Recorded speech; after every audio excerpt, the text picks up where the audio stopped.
Welcome to Living 4D with Paul Check.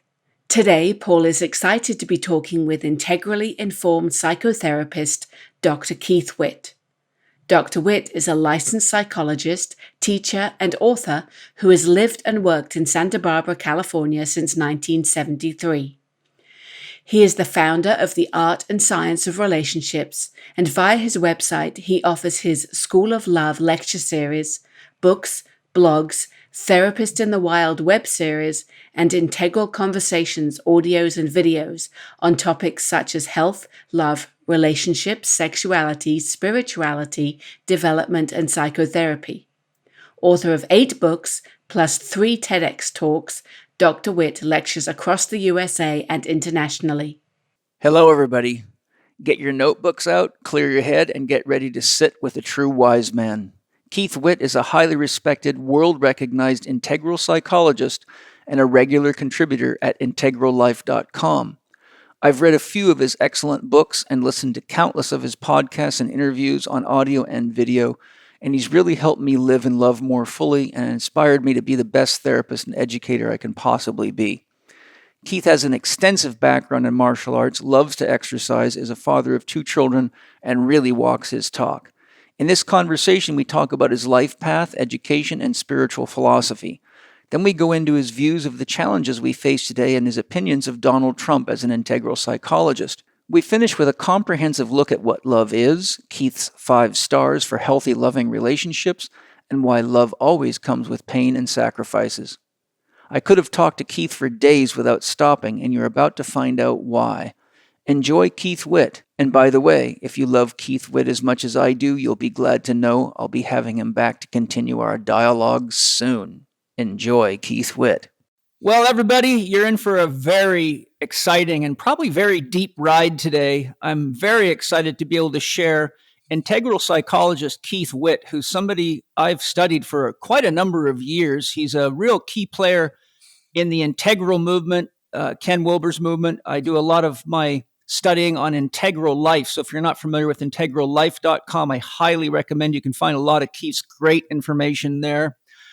I first studied Keith's book, Loving Yourself Completely, and his audio course, which was absolutely excellent. And I'm somebody who's fairly critical and has enough knowledge to know where there's fluffy and stuff that I don't really like. But I found myself in very much really total harmony with his sharings there.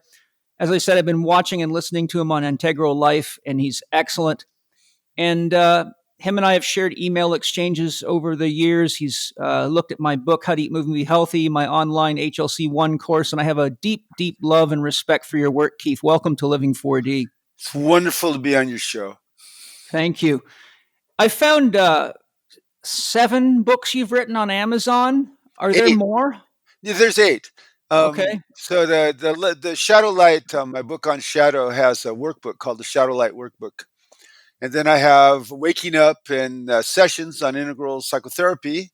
I have The Gift of Shame and the Attuned Family, about a variety of topics, about developmental topics, psychotherapy topics, and family dynamics.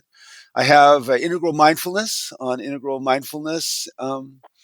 I have Loving Completely, which I sent you a copy of. And then I have Shadow Light and the Shadow Light Workbook. I've been working through your Shadow Light Workbook. It's really well done. And personally, I find that workbook type approach helps take things from the intellect down into the body, so to speak. So we engage the material. And I really, whenever I can find books with workbooks, I always buy the workbooks and do them, because I find otherwise you can be someone who sounds really cool in a coffee shop, but your life does not emulate what you can say. Right. You want to walk the walk. You want to embody the material. Yeah. You know, before you and I were talking previously, this just on the call here, about some of the kind of issues in the world, and we were going to have a dialogue about that. But what I'd love to do, just to kick it off so people can get a connection to you and get more of a depth of a sense of who you are and where your viewpoints come from. Can we hear an overview of your life path, your education, your key interests for your work? And I'd love to have that wrapped up with what your spiritual philosophy is. Sure. I was raised in the 50s and 60s. I'm 70 years old. Um, and I was raised interestingly in a family that was a healthy family of the day. My parents were teachers. I had a couple of brothers, but I was a sensitive guy, and I really rebelled against the 50s and 60s culture. And my family had some dynamics in it that were quite destructive. And I went crazy at 14 and 15. And my parents wisely got us into psychotherapy. I don't know how that happened, but they did. I was a little too far gone for family therapy. So one day my dad, one day my dad said, "Keith, let's go look at sports cars." I said, "Oh yeah, fuck you, sure, I'll do it." And then I got in the car, our '54 Ford, stopped in front of the Wells Neuropsychiatric Clinic, and he had my suitcase packed, and I was committed. And they gave me 23 electroconvulsive therapy sessions over the next 5 weeks. That's And wild. it's wild. It was a death and rebirth experience. And as I discovered many years later, often in a tribe, the shaman, when they're young, go through a death and rebirth experience into their new self. And in that hospital during that time, I decided I needed to choose directions for my life, and I chose the warrior and the healer. And so I started studying martial arts and psychotherapy and never looked back. And 3 years later, I had my black belt in Shotokan karate, and 10 years later, I had my first license. That's awesome. And what schools of psychology did you study? And I know you have a wide breadth of psychological knowledge from all my studies of you and your work. But what path did you take in psychology? In those days, there were these divisions. The 20th century is all about silos and divisions. There were the behaviorists who were contemptuous of the analysts, and then there were Mm-hmm. the analysts who were contemptuous of the humanists, who were contemptuous of the behaviorists, who were contemptuous of the cognitive theorists. Um, And the I, Freudians. and yeah, the Freudians were contemptuous of the Jungians, were contemptuous of Adler stuff. Yeah. And it was pretty clear to me as a young man that the only time that I got pissed off was when people were dissing the other systems. I found all the systems to have worth, and they all felt naturally came together to me in different forms. Some people are just born to think cross paradigmatically. That was me. I was doing that for a long time until I discovered the integral epistemology, which is basically a meta theory that organizes cross paradigmatic systems. And so for me, I felt like I had a mission. I was discovering in the '70s to bring certain things into the field of psychotherapy. It was a very pluralistic and anti-masculine system in those days, and I was a warrior. And so I felt my job was to bring the warrior into psychotherapy, in the practice of it and the teaching of it. I spent a lot of time teaching and psychotherapy and training psychotherapists in the '70s. Went into private practice, had a family, wrote some books, and then discovered integral psychology and integral studies in my 40s. Um, just about that time, my son was going away to college. I'd spent a lot of the time when my kids were growing up with them. I did psychotherapy and I danced. I was a tap dancer. I was a martial artist. I was a surfer. I had a rock and roll band. I had a lot of fun. And I did some writing, but not much. When I discovered integral studies, integral is not a theory. It's a meta theory. It's a way to organize knowledge and behavior and spirituality and science. And learning it changed me. It's the kind of system, if you take it into your heart, it's a psychoactive system. You're not the same afterwards.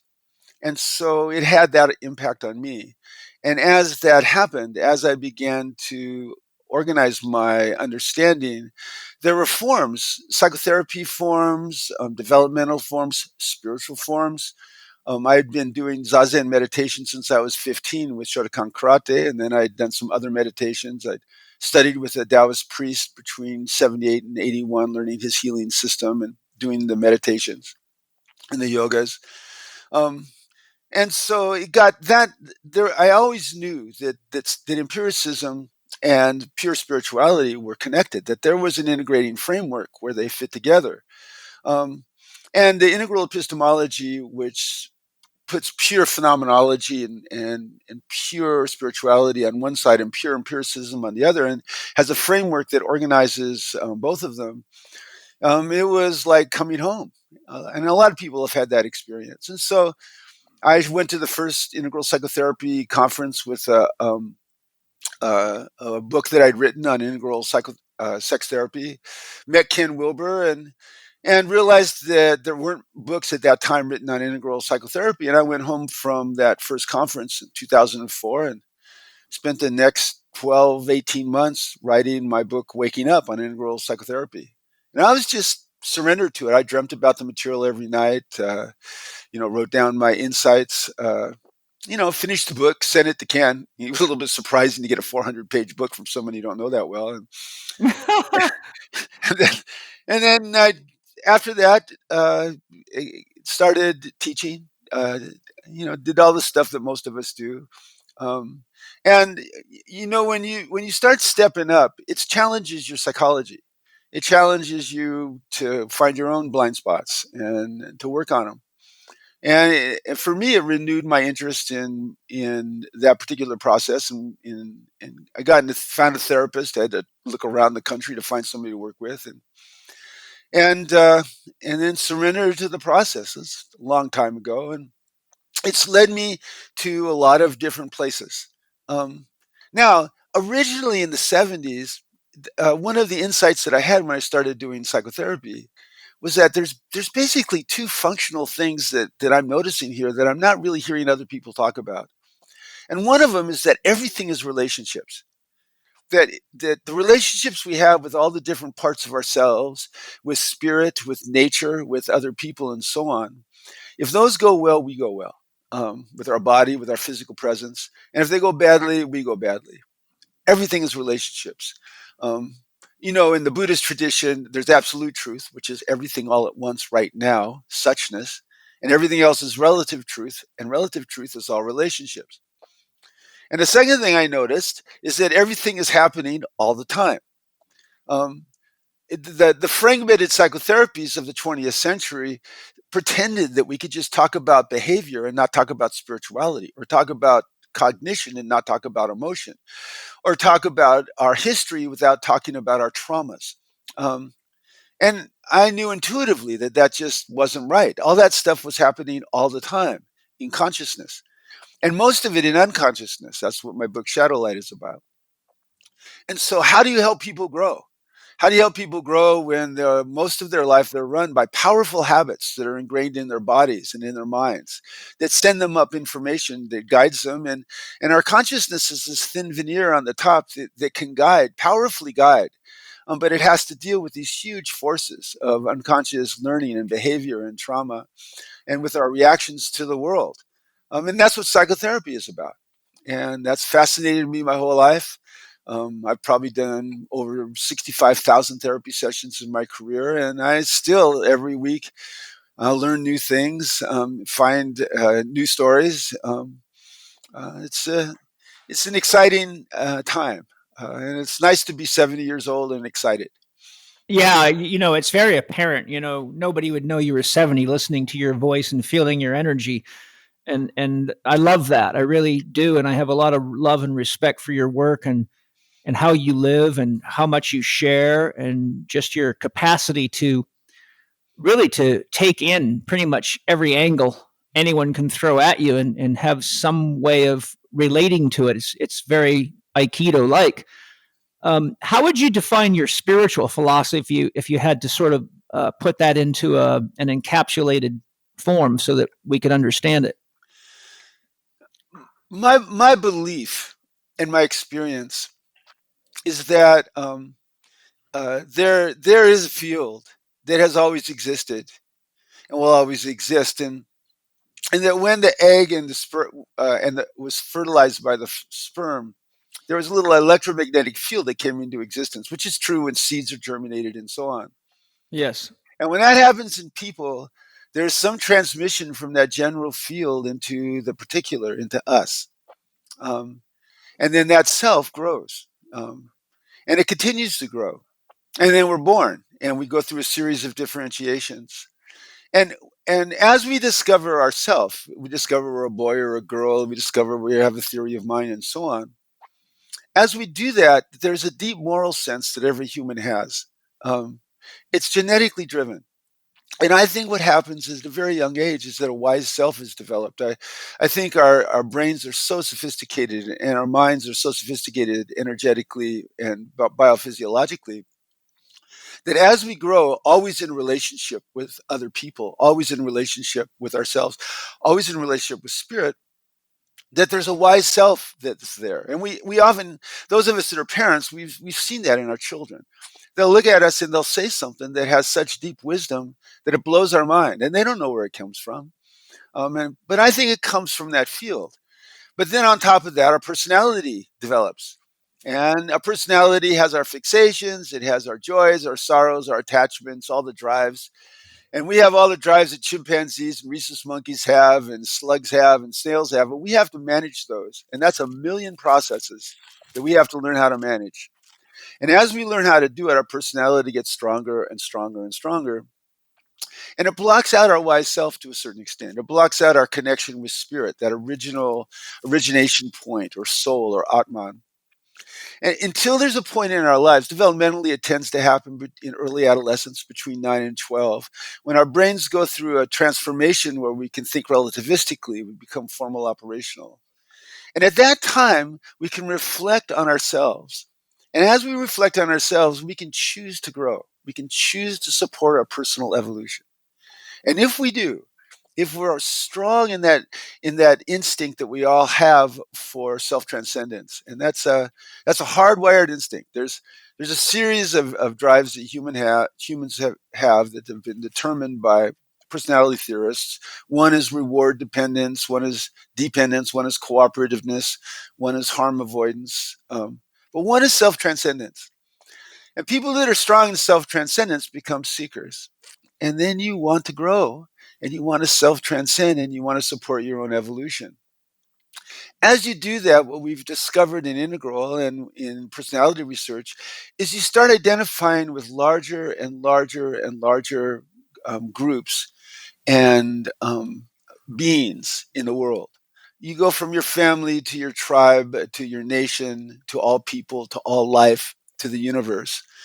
If you engage in contemplative practices that strengthen your ability to do this, you begin to have moments where you go back to that original unity with everything. Only this time, you don't do it because you are unity and you have no separate self.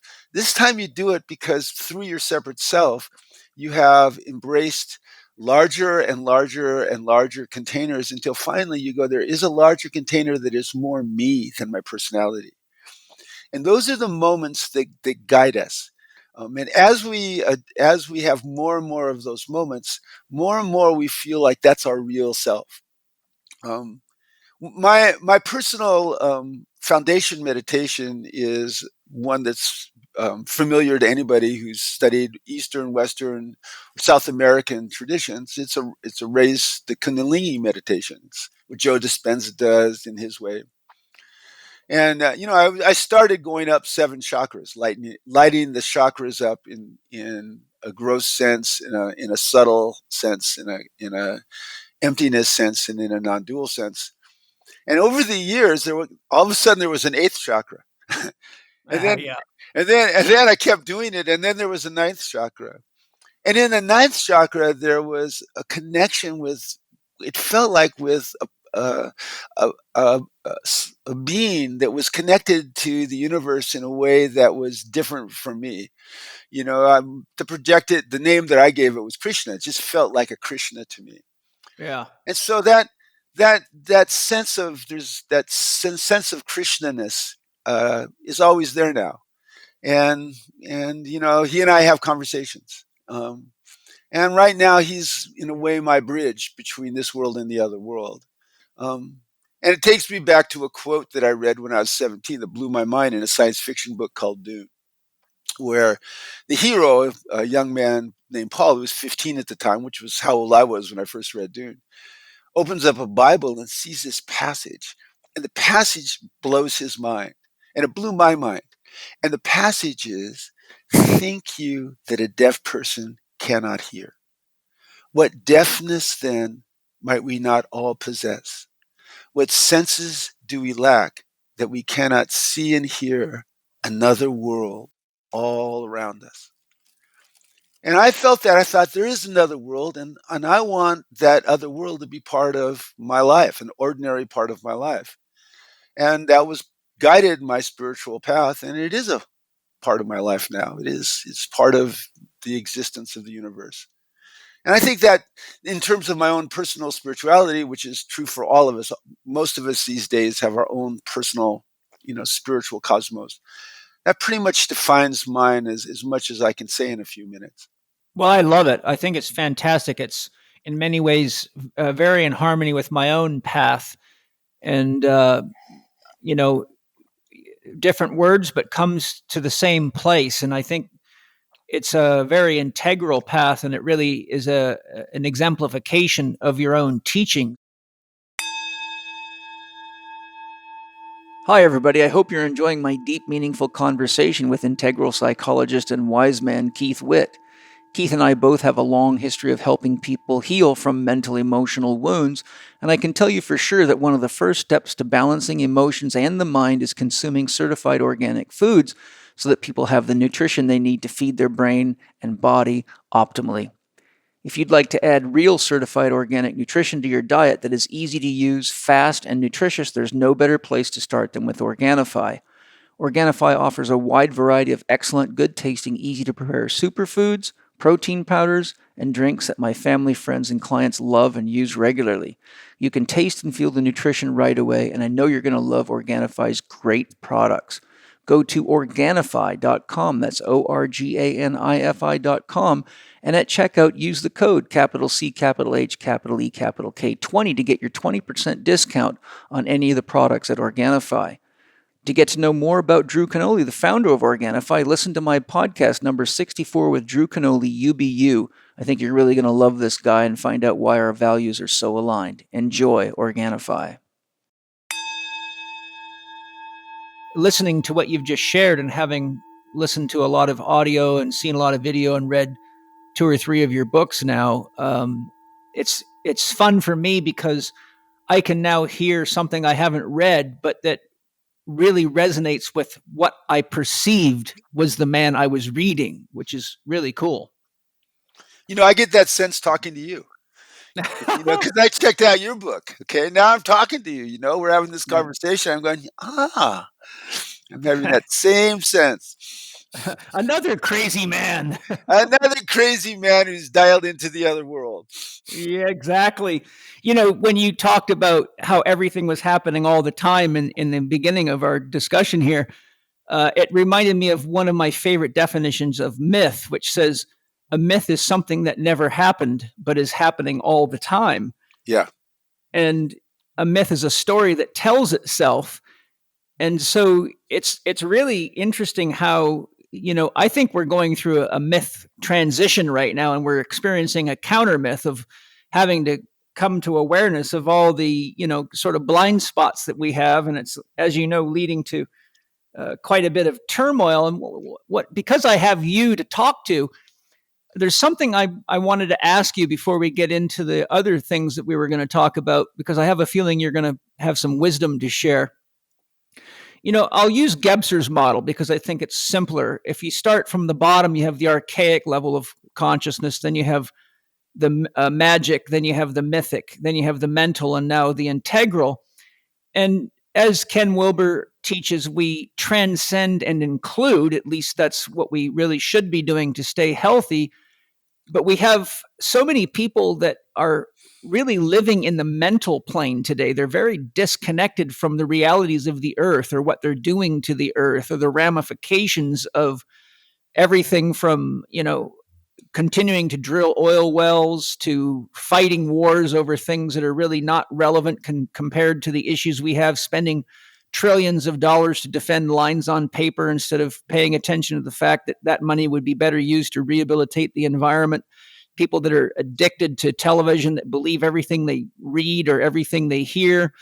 And so the the question really is, my observation is that when you look at the characteristics of the mental level of consciousness, be it Gebser's model or others, it seems that we have, through technology, been pushed up, almost drug up into the mental realm. But a lot of people have lost touch with the archaic and the importance of the earth and the importance of the magical connection to nature and the importance of the real meaning and the power of myth.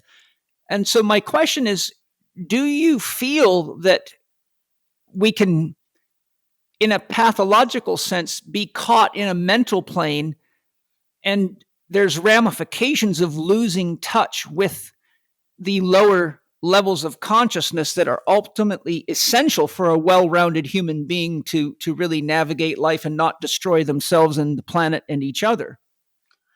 Well, I think exactly. That's in the worldviews that you just described. The archaic, just survival worldview, the magic worldview, which is typical of 3 and 4 year olds, the mythic worldview, which is typical of 7, 8, 9 year olds, the rational worldview, more typical of teenagers. There's a pluralistic worldview of egalitarianism and anti-hierarchy, and then there's the integral worldview. Well, those first ones, until you get to integral, they tend to argue with each other, attack each other, and deny each other. We as human beings suffer with development. Every time there's another level of development, there's new problems that can come up. And one of the problems is dissociation from our body, dissociation from nature, dissociation from spirituality. And these are very difficult problems that people encounter, and they deal with them however they deal with them. They deal with them in all the pathologies that people have, and they deal with them by becoming seekers, or they deal with them by dedicating themselves to service. Um, and and as people deal with these problems, because we're so powerful, humans are so powerful, they create cultural forms like institutions and corporations and nations and so on.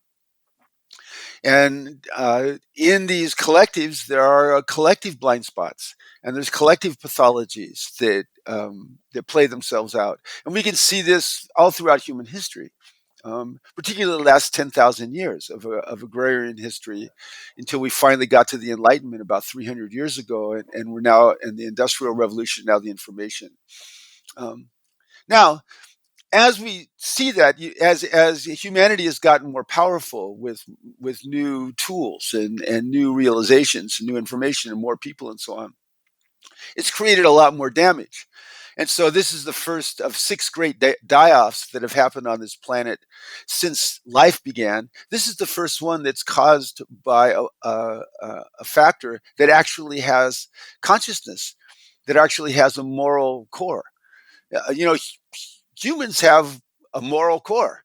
Now that moral core is causing an awful lot of humans to go, it's not right to cause a great die-off.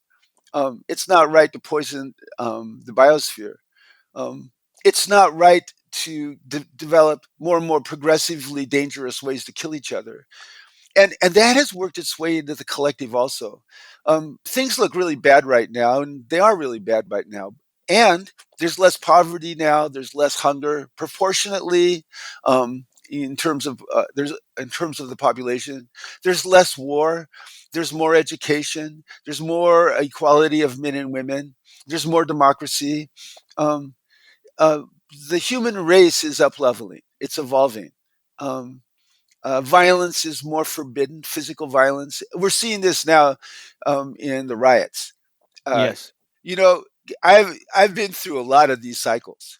Uh, I remember in Isla Vista back in 1970, whatever, being in riots.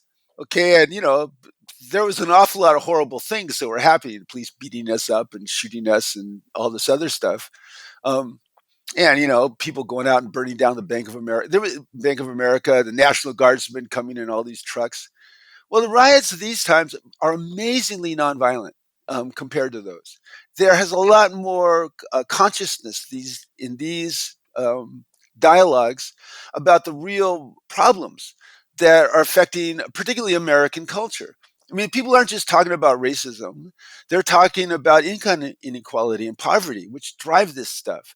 They're talking about medicine for profit, which is a catastrophe in this country. They're talking about incarceration for profit. They're talking about the war on drugs, whether it was by design or not, being a form that was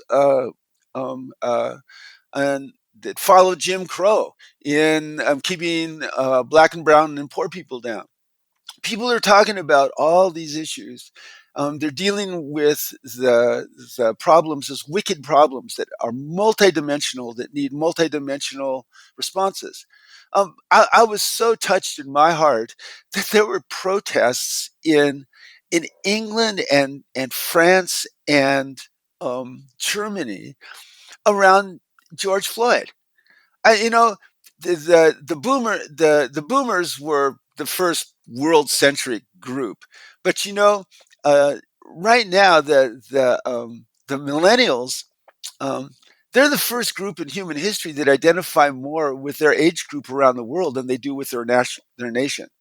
They're truly a world centric group, statistically, in a way that hasn't happened before.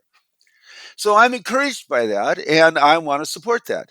I believe that the evolution of consciousness is what will guide humanity, not just through these crises, but to whatever the next evolutionary stages are, for humanity in general and consciousness in particular. And so that's what I dedicate my life to on an individual basis with my clients, with the couples and individuals and families I work with, and with the work that I do, the teaching, and with my writing and so on. Um, how do we each do that in ourselves? We support our own individual evolution, and then support the evolution of the people around us, and then serve the highest good, supporting the evolution of consciousness on this planet. Yes. That's the challenge. It's beautiful. And two things came up for me while I was just listening to you there, which thank you very much. I really thought that was a great explanation. One of the challenges is I think people are confused about the difference between ethics and morals. And when we're looking at how much of the challenges in the world today are driven by large corporations, when I was a paratrooper in the 82nd Airborne Division, I had to memorize about an almost 500-page book of who to kill, who not to kill, what to do if you take someone prisoner, what every enemy airplane and weapon and tank looked like. And we were drilled very heavily on it. But what I'm pointing out is that is an ethics manual. And the definition I give Right. is an ethic is a code of conduct, and a moral is a code of conduct that is life affirmative. And I think a lot of what's happened is we've become so corporatized in this capitalist environment that we've really lost touch with the morality, and science has lost touch with morality in many ways. And so we've got all this sort of ethnocentric behavior, and the fundamental religions are ethnocentric in their orientation. So you get all the competing of codes of conduct without awareness of the fact that even if a black man was abused and treated unfairly, and it looks racial, and there's other such cases, if you then go out and burn everybody's houses and buildings down and destroy things, you're basically doing exactly to other people what you're fighting against. And I say, look, if you use the eye for an eye concept, you end up with two half-blind people, and neither is the wiser for it. There you go. And it's go ahead. Well, first of all, I love it that you had a 500-page manual. It is one of the reasons that I'm so proud of the American military. Um, the American military had a wake up call with Vietnam, where it was probably the nadir of the American military. And now it's one of the more progressive institutions in terms of they understand that if we're going to empower people to do violence, violence is the worst addiction in humanity. If once you start allowing yourself to objectify another person and do violence to them for your own gratification, that way lies madness and craziness. Yeah. And so the standards, the moral standards that soldiers are held to are quite high. Now, you send anybody to war and it's going to fuck them up. 50% of the people that are deployed in theater, and that's not just people on the front lines. These are cooks, mechanics, and so on. 50% of the people that are deployed to combat, when they come back, they have psychological damage. War is horrible for human beings. And part of that is the fact that human beings do not want to do violence to other human beings. We're born with an instinct to share with other humans, to be fair, and to care for other people. Now, when you're talking about ethnocentric, like, say, fundamentalist, anything, nationalism, religion, that kind of stuff, what makes that dangerous is that there's a group of people that are humans, and then the people on the outside are objects. Yes. And we can do violence to objects. In a lot of tribal society, for instance, there's one word for human being, which is everybody that we have blood kinship with, and there's another word for the other people, not human being. Okay, and tribes are quite racist. Yes. So that objectification. Now, when you get with corporations will objectify people for profit. I mean, right now, the wealthiest people in this country basically own the Republican Party. Okay, so they bought the Republican Party. This is how I don't get furious at Mitch McConnell. I see Mitch McConnell as a good employee of who hired him. He was hired by the rich people to take as much as they could from 95% of the populace and give as little as possible. And what that's done is created a brittle and fragile culture. And that brittleness and fragility is revealed, as it often is in a culture, when there's a blow to it. So if there's a blow to a resilient culture, it absorbs it and comes back, like, for instance, German culture. If there's a blow to a fragile and brittle culture, it crumbles and there's major damage, which is what happened in American culture. And so the people at the top have gotten very, very good at telling big lies to a lot of the populace. They got really, really good at not letting government do anything and making government look bad and blaming Democrats so that Republicans got power. And then they were able to stop anything from happening so that the people at the top could extract as much as they could and give as little as possible. Now, those of us that see that go, we don't want an extractive capitalism in our country. We want a generative capitalism in our country, like we had after the Second World War. Now, that was a racist society, but it was also a society that really wanted to empower people to go to school and make things happen and pay taxes. And so the middle class expanded and wealth expanded. And that's what needs to happen now. And more people are talking about that. Michael Moore, about 5 years ago in an interview, someone says, where are you going to get the money to help out all the poor people? He said, the money exists.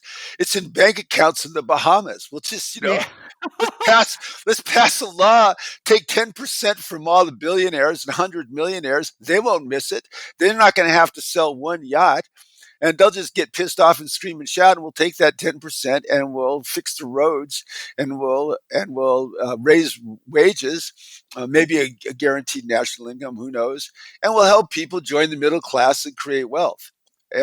And when I heard it, I was fascinated by my reaction. At first, when I heard him say that, I was scandalized. I thought, God, Keith, you have been mind controlled by American culture to think that it's immoral to take 10% of a billionaire's wealth to take care of everybody else. Wow. That actually, my instinctive human urge to share and care and be fair says, actually, that's exactly how it should be. And once we stop objectifying everybody else, once I start relating to the kids in Somalia in the same way that I'm relating to the kids down my street, those solutions seem obvious. And so that's what we want to do. We want to help people recognize when they're objectifying other people and say, you don't want to do that. Hi, everybody. Apple cider vinegar is like a panacea that's been shown through all sorts of research to help with just about anything. And I personally love the stuff. I found it very, very beneficial on many levels.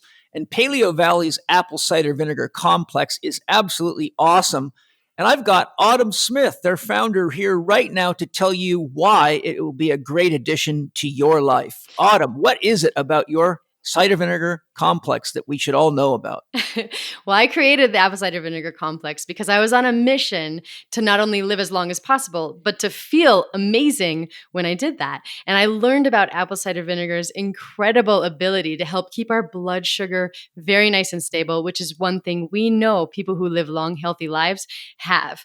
And then I added organic cinnamon and organic ginger and organic turmeric, all that have different benefits of their own, from anti-inflammatory properties to brain benefits. And we put them all into capsules so that you could take it and then have your digestion feel better. You could have more energy. You could avoid the ups and downs all day long because you have that nice stable blood sugar.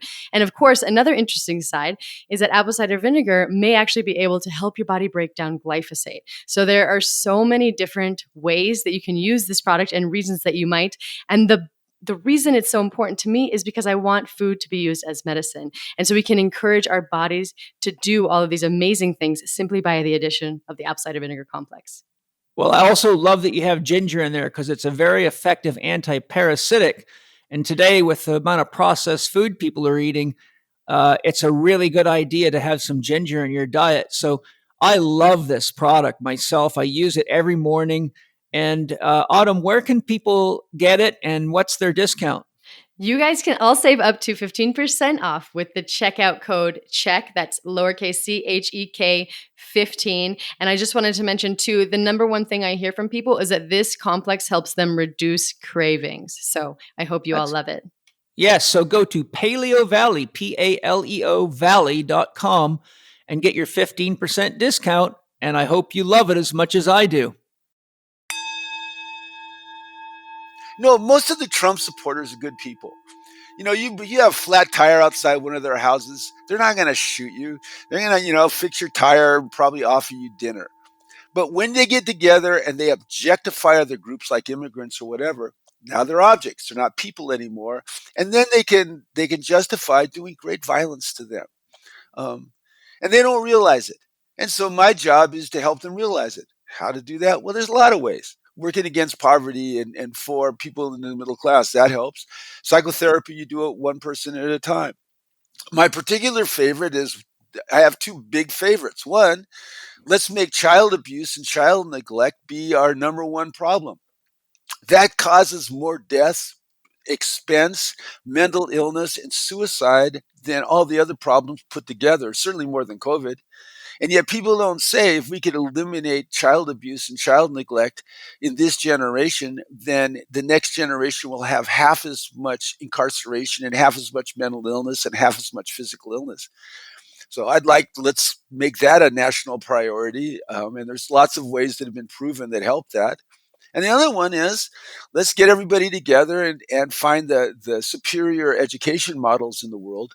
I'm talking to you, Finland, and let's model ourselves after them. Finland pays their teachers a lot of money. They all have a coach that watches them teach. The kids aren't tested with standardized tests. They're in small classes where they explore and learn. And Finland has the best scores in the world every year. Those models work. We could use those models. But in Washington, D.C., the school superintendent said to the teachers union, now that's a progressive union, you think. They said, look, I want to pass a law that doubles teachers' salaries, but you don't have tenure anymore, so we can fire the bad teachers. And the teachers union said, no, we don't want to sacrifice you not being able to fire bad teachers for twice as much money. And I went, okay, that's a systemic problem. Yep. And if we could change education to be more like the Finns, and if we can prevent child abuse and neglect, which means we have to address poverty and we have to address medicine for profit and we have to address some other things. Yeah, like religion. Well, religion. Ken Wilber wrote a book called The Future of Religion, and I've got it. Well, there you go. So he made a great point. He said, we don't want to get rid of religion. What we want to do with religion is we want religion to be a conveyor belt. When people are at a fundamentalist stage, let them be fundamentalist Christians or Muslims or so on, and let's have healthy fundamentalism. Healthy fundamentalism are like the Amish. Yeah, okay, we think you guys are full of it and we're going to go to heaven, you're going to go to hell. I don't know if they have heaven or hell. I suspect they do. But we're not going to do any violence to you guys. You still have rights as human beings. That's healthy fundamentalism. Let's have healthy rationalism. Yes, we can be capitalists and make a profit, but there's a friend of mine in Brazil, Marcelo Cardoso, who wrote a paper called Meta Management. And in that, he said what progressive companies do is they say there's three outcomes that we want to look at. We want to look at making money, but we also want to look at social outcomes. How does our company help the people in it and the people around it, the stakeholders, and environmental outcomes? How does this help the environment? And so if capitalism is constrained, they have to look at those other outcomes, the environment and the social outcomes, as well as profit. Then that turns into generative capitalism. Generative capitalism is great.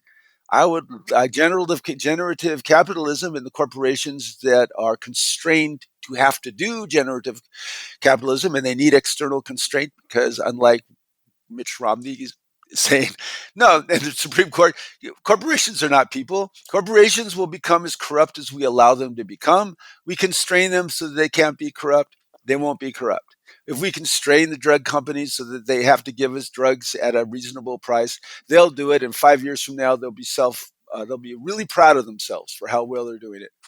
If we can do that, we create generative capitalism, and that's social democracy.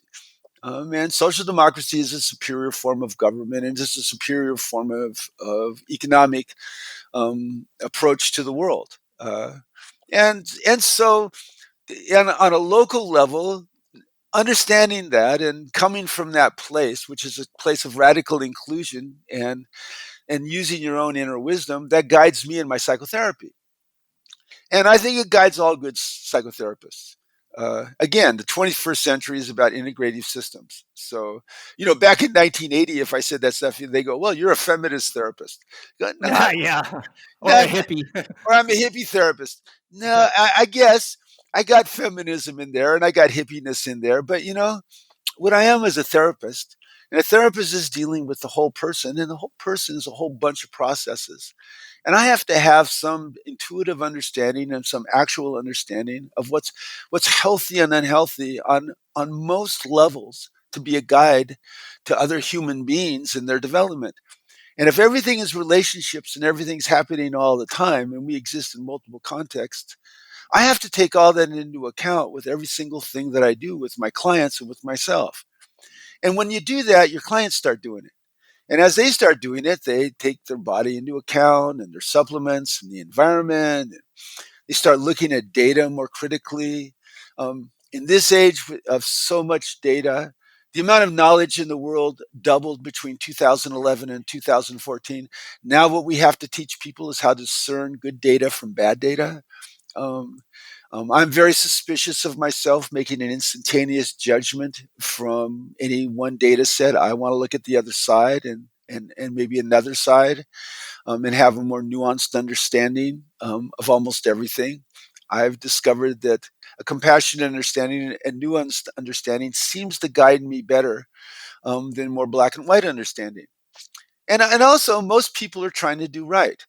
But if you have somebody in a corrupt institution trying to do right, what they end up doing is dissociating from and normalizing the corruption of their institution. Just like many of us, all of us in America, have normalized to some extent racism. All of us to some extent are codependent with these pathological, corrupt forces in the culture because we have to be. Otherwise, I couldn't live in a house and do a job and pay my taxes and relate to everybody else. I would be frozen in my protest around the corruption in the major institutions.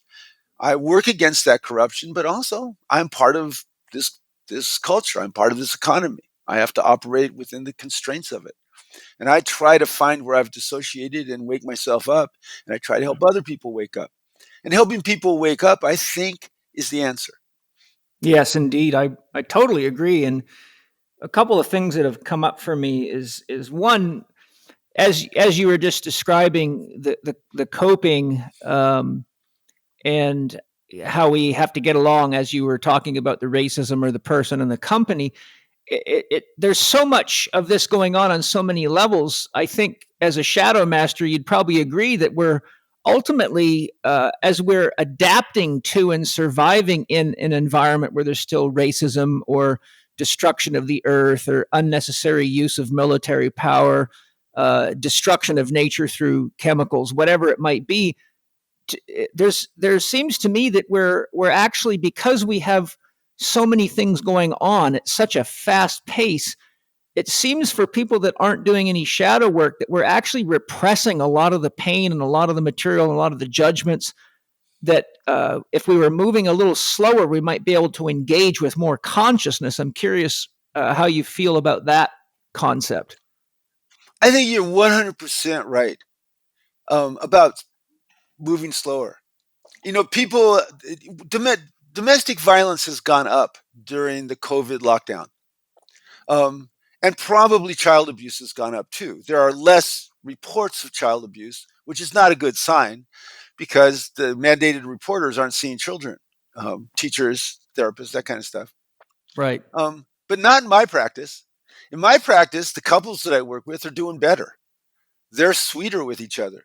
They're not going to the mandatory social events, to the gala and the fundraising or whatever. Even the bar mitzvah or the wedding, they're hanging out with each other. They're playing Scrabble and watching TV, and they're discovering why they married each other in the first place. And a lot of them are getting sweeter.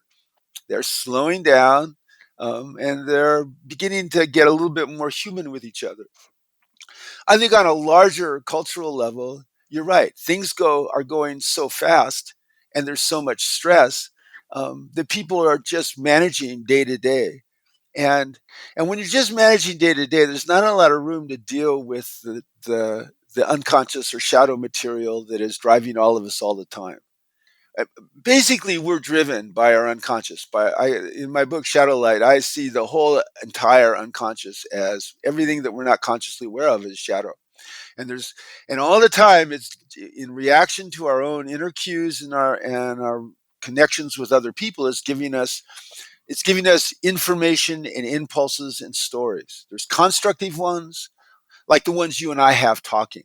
You and I have impulses to share what we believe is most exciting and true with each other, and a sense of social engagement and trust and care with each other. That's constructive shadow that we're allowing to guide us in our conversation. Comes from the right hemisphere mostly, where morality and self-reflection tend to be based in the human brain. And it's where you and I are relating a lot, right hemisphere to right hemisphere. But when a person feels threatened, when their nervous system has the neuroception of threat, it goes into defensive states. Defensive states separate us from other people and create destructive impulses and distorted stories. And long ago, people that want to have power over other people have discovered that if they can create a narrative that feeds a distorted story, that's a common archetypal distorted story, other people will join together, and then in a group can create a field of violence. And that violence can objectify and hurt other people or nature. Corporations have done this. Nations have done this. We can see it throughout human history.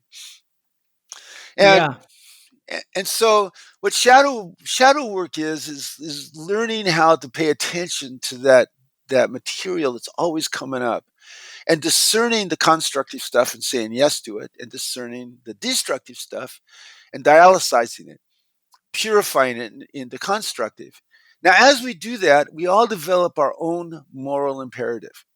One of the main reasons that I protested the war and wouldn't go into the army or whatever they were going to put me in 1968 was that it was immoral to me to have somebody else tell me who to shoot. Yeah. I have no problem shooting somebody if I have to. Okay, but I have to have a personal moral imperative to do that. If a guy's breaking into my house and I kill him, I don't really feel bad about that. Okay. But if it's just somebody says, look, you have to go down the road, knock on a door and shoot somebody, sorry, I'm not going to do that. Well, a lot of us now, as we continue to grow, have our own moral sense that basically trumps. I hate that word, has been ruined by Trump. That basically is our forward edge morality, and it's an integral morality. It's a relativistic morality where we're looking for what serves the highest good. What serves the highest good? And if I determine what serves the highest good, then to me, that's a higher moral standard. And that's how we grow. We grow from conformist moral standards to somewhat self-interested, competitive moral standards, to unrealistic, everybody be treated the same moral standards, to integral relativistic moral standards, where everyone needs respect and care and rights, and every situation is slightly different. It's a relativistic situation. Let's bring our moral standard of what serves the highest good to this particular moment. And that's how people grow morally. And you see this in certain leaders. You see it in Obama. Obama always had this. And, he made a lot of mistakes. And some of the things he did that I disagreed with.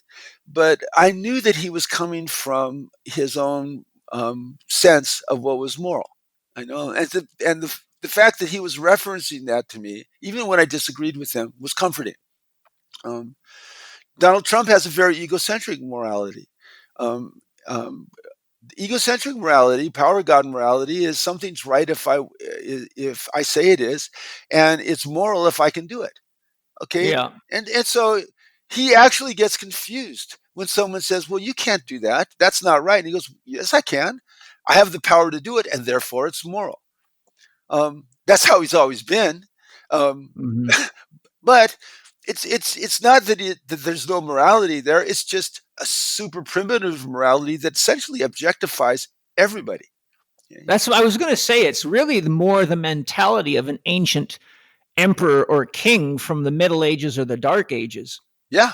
The only thing that differentiates him from, say, Genghis Khan is that Genghis Khan was way more intelligent, had way more ambition.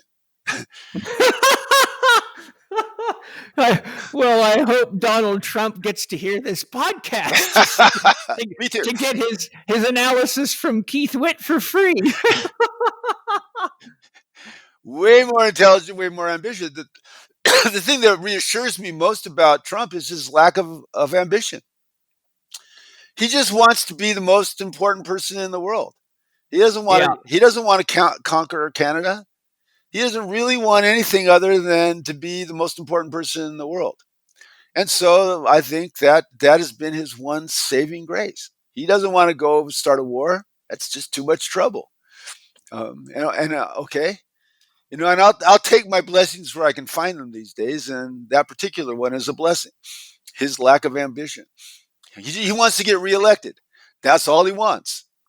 He doesn't want to get reelected to do anything. He just wants to get reelected so he can keep being the most important person in the world. Okay. Yeah. Pretty interesting. Trump reminds me of your little boy. I've got a 4-year-old boy, and he's a lovely little guy. But I'll tell you, when if he wants your attention and he can't get it, he'll do about anything to get it. He'll pick up a truck and throw it across the room toward a window, and then he's got your attention. And I see Donald Trump like that. Bullseye. Brain fog and poor cognitive performance, as well as emotional instability, are all common challenges that come with poor digestion. My clients, family, and I love to use Bioptimizer's excellent digestive enzymes, probiotics, and other great products regularly. Bioptimizer's products are at the cutting edge of health science and ideal for supporting your digestion, metabolism, assimilation, and elimination. That means you get more from your food, supplements, heal faster, and perform better. Bioptimizer's enzymes also aid recovery from training, and their Capex enzymes also help stimulate your metabolism naturally. Living 4D listeners save 10% on any order by using the code PAUL10, that's capital P, AUL 10, just like you'd write a name, PAUL10, on checkout. Go to Bioptimizers, BIOPTIMIZERS.com, and check out their amazing product line. If you listen to my podcast number 55, you can meet Wade Lightheart, co-founder of Bioptimizers, and you'll find he's an amazing wise man. I think you're going to really love what you learn, and you're going to see why, again, my values are so aligned with Wade and all my sponsors, because they are really, truly loving people and care about you, and their products show it. Enjoy by Optimizers. I have a web series called Therapist from the Wild. And for a long time, when my son was home, he and I did this web series where I wanted to teach, but I wanted to have fun. So I would just do a rant about something that I thought was a great thing, and I would want to make it funny but relevant. And so I have about 40 of those posted, and one of them is how to parent a 4-year-old. And the bottom line is, when a 4-year-old is doing that, when he's throwing his trucks around, he needs external constraint. And if we don't provide the external constraint that he needs, which is caring and respectful but constraining, then he's reinforced in raising his emotional level and striking out sadistically to get what he wants. Because there's a real gratification in striking out when you're angry. And like I said, violence is the worst addiction. And it's our job to teach our kids to not do that, teach our kids to regulate their anger into assertive action, and to recognize that there's gratification in hurting another person, but also you hurt yourself spiritually, and you need to feel that pain of hurting another person and recognize that's why we don't hurt other people unnecessarily. He never learned that. And as a result, he's had this miserable life.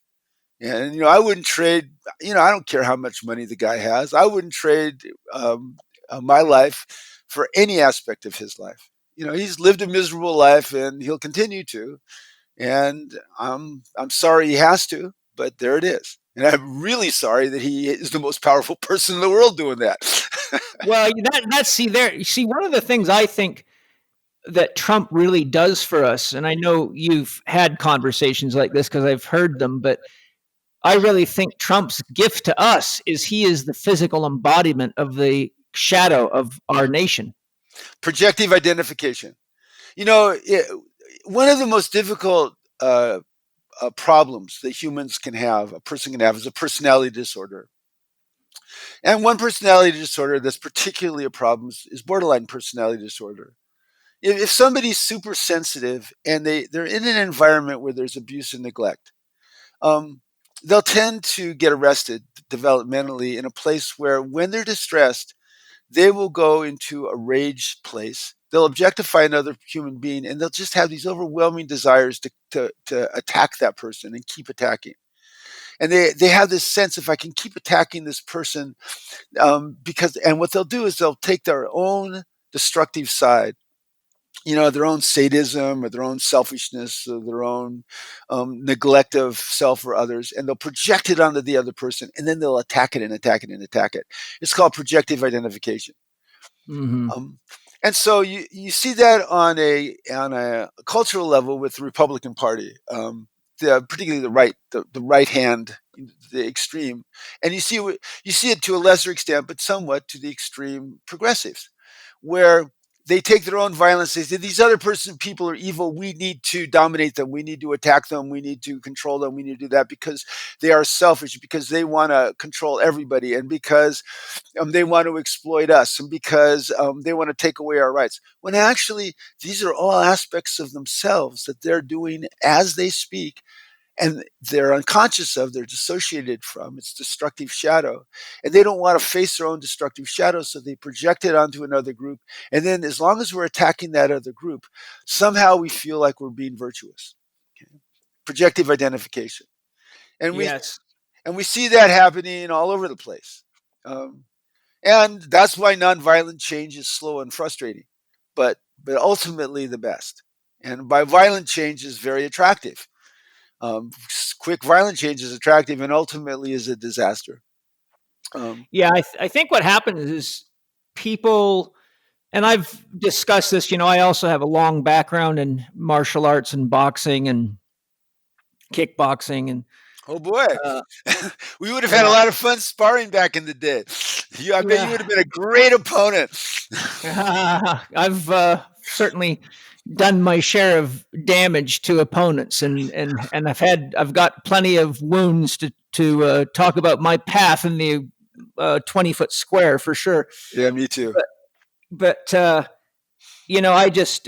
was leading to the fact that you can get really you can get comfortable with inflicting damage, and you can get comfortable, being a soldier and a paratrooper and being around a lot of elite soldiers and the intensity of the training, and seeing how it's very hard to come home from being verbally, emotionally, and physically abused and come home to your family and not outgas that. And Yeah. there's a lot of violence in military families, and I've watched it and been part of it. And I had to really, really be careful with my own emotion and my own pain and my own frustration so that I wasn't too destructive in my own family. But I remember very distinctly 3 years after I got out of the 82nd Airborne Division, when I left the military, one day my wife looked at me and she said, "You're finally normal." I said, "What do you mean?" Aw. She said, "Now it's taken 3 years for the man that I married to return, because you changed when you became a soldier and you were a really hard person for us to be with." And it hit me like like an arrow between the eyes. I'm like, wow, you mean I was really that much different? She said, "You were so intense. It was unbelievable." Yeah. And when, I was in the 82nd Combat Aviation Battalion, and my job was to repair weapon systems on Cobra helicopters, and the training is very intense. And I did a year in electronics school. I had to go to math school for 2 months to get my math skills up high enough, because in training you have to do all the assessment of circuits and systems by hand on a piece of paper, no calculators, because if you lose your calculator in a battlefield, you still have to figure out how to fix stuff. So Right. it was racking the hell out of my brain. And then there's a lot of verbal abuse, how the whole thing goes. And I didn't realize I was carrying all that stuff home. I mean, I did realize it to some degree, but compared to what I saw around me, I thought I was a bit of an angel. But my point in saying all this is that you actually can get to the point where you're comfortable hurting people and you're comfortable with violence, and you can get to the point where you think that is how you control things and that's how you make shit happen quickly. And it can lead you into a view of the world that is very, very pathological, and you don't know it, but the people around you know it. Well, that's hyper-masculine culture. Yes, very much. Hyper-masculine cultures do that. Now, the advantage of that is that you can discover your warrior self, you can embody your warrior self, and to a certain extent, you need to discover and embody the warrior to move forward into man of wisdom. Though I got to say, I really admire your wife. Good for her. Yeah. Putting up with you being so intense for 3 years, and then having the insight to tell you that you're back. I mean, that's a pretty beautiful. When I'm working with a couple, and a wife is capable of saying that, and a husband is capable of hearing it and understanding it, I go, oh boy, I can really help this couple go to the next level. So congratulations to her. Tell her that I'm very impressed with her for being able to do that, and for you to be able to receive that. Well, she listens to my podcast now and then. That was my first wife. We were married for 17 years, and my son Paul Jr. is 40 now. But wow, I'm sure she'd be happy to hear your comment, especially coming from you. So I'll make sure to tell her there's a surprise in this podcast for her.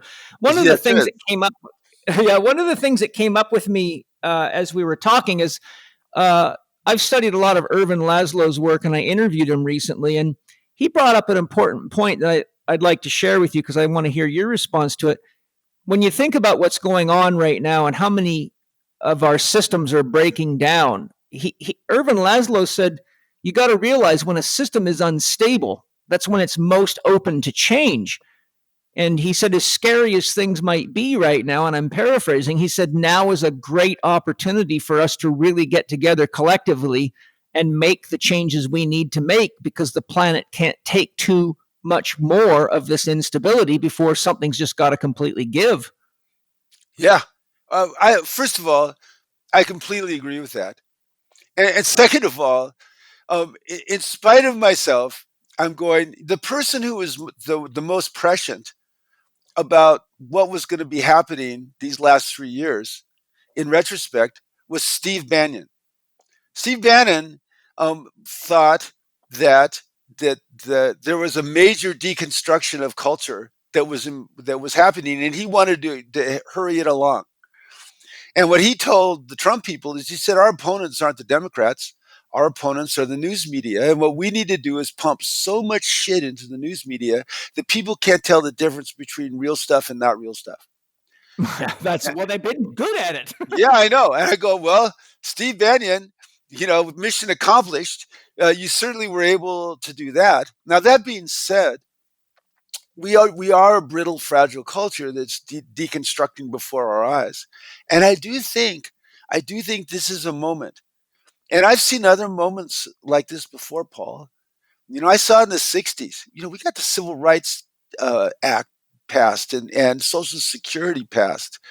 There were reforms in the 90s in terms of government oversight of local police departments. We're decriminalizing marijuana and other drugs. Since the war on drugs has basically just furthered along, the incarceration for profit and essentially the war on minorities and on poor people. I think we're at a point where there's a lot of room for changes in those areas, and I'm optimistic about it in America. I really am. It might take a long time.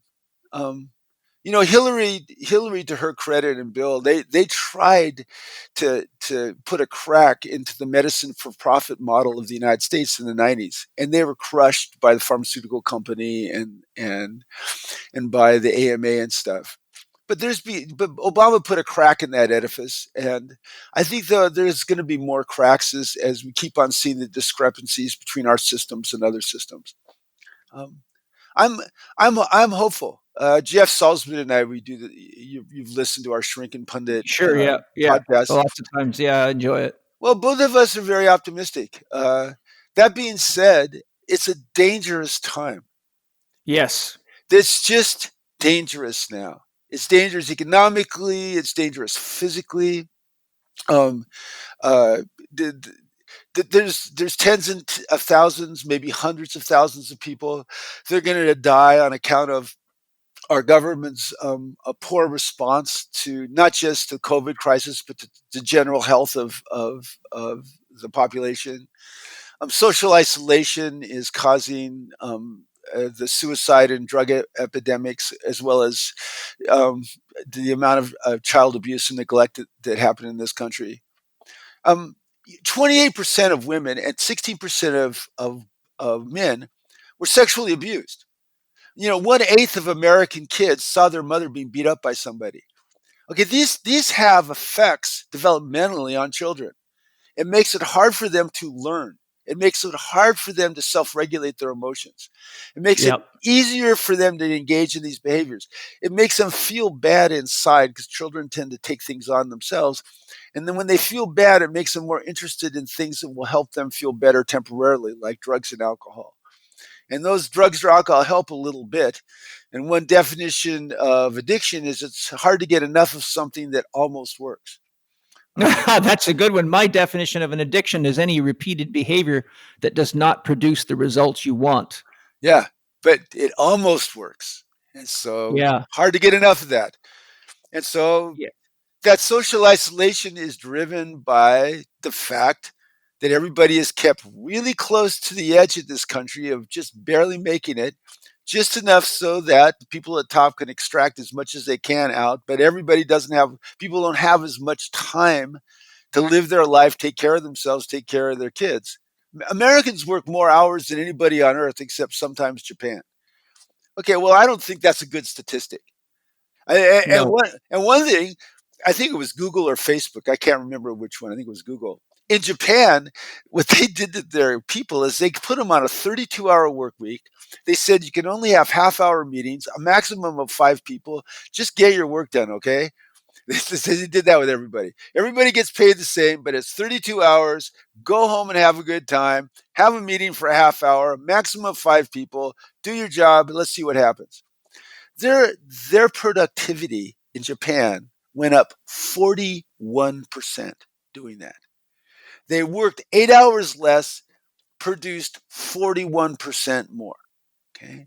That's really, not only is it a wise move, but it shows you that the ratio of rest relative to productivity is such that it doesn't take that much more rest to really enhance productivity. And I think we are so under-rested, and we've got such a disease with chasing outcomes. Our culture has completely lost touch with unbound play, doing things for no outcome. And our whole education system is always about the grade you're going to get. And people are constantly evaluating each other and pushing each other. In fact, the highest rates of teenage suicide a few years back when I looked were in Japan, due to scholastic standards, and the country that was number 2 was New Zealand, who had the second highest scholastic standards in high school in the world.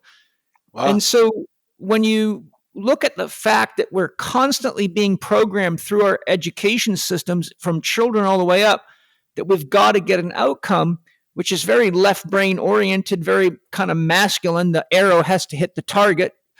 We lost touch with the beauty of singing and dancing and enjoying stories and just having time to be with each other. And, what I call unbound play without any outcome, which is why I stack rocks. I make these great big, huge rock sculptures that gives me one hell of a workout. But if the fucking thing falls over, who gives a shit? It's a pile of rocks.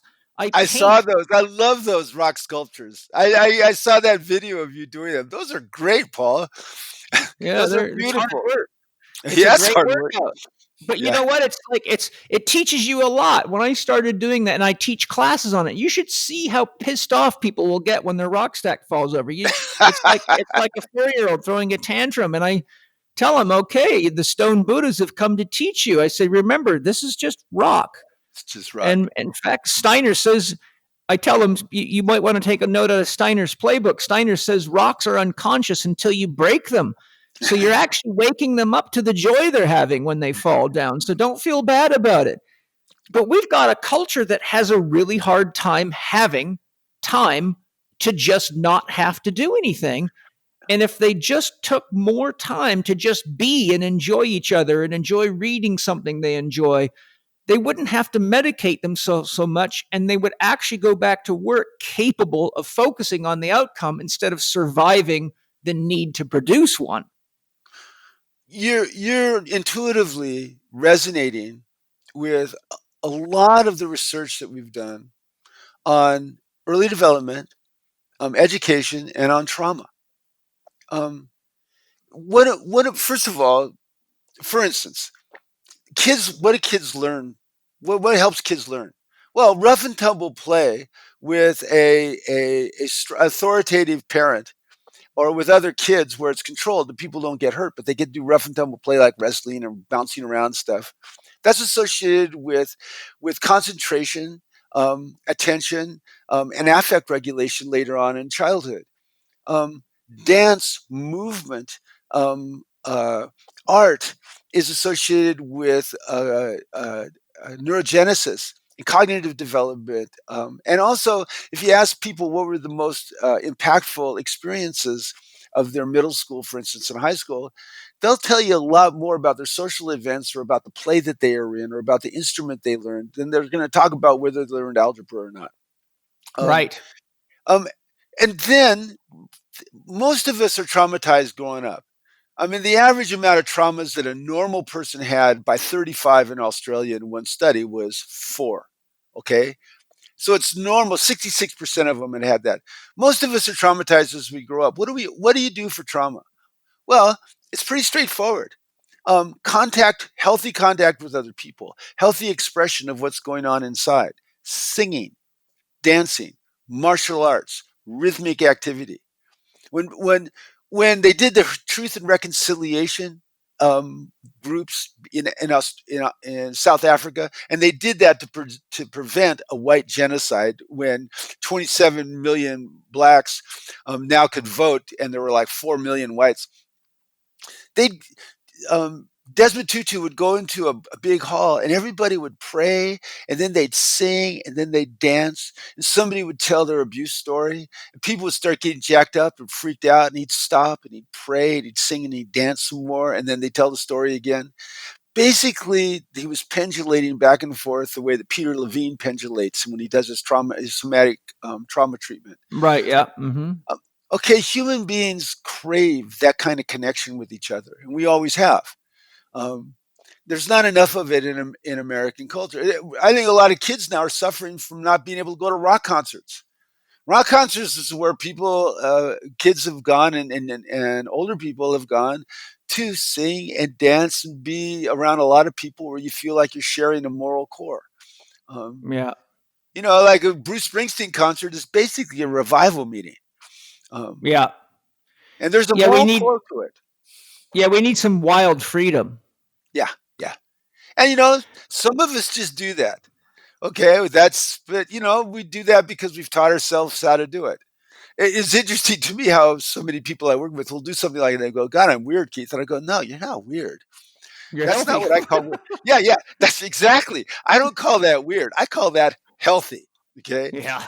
Not only do I call that healthy, but you are in line with all the other healthy people that I know that have their own version of whatever you're talking about. And I encourage people who don't do that to learn how to do it. And it's important. And this is, again, the 21st century. Psychotherapy is less about psychopathology and more about development and health and learning how to be a joyful person, learning how to have loving relationships, learning how to integrate your shadow self so you have a coherent self that can manage who you are and who you've been and where you're going.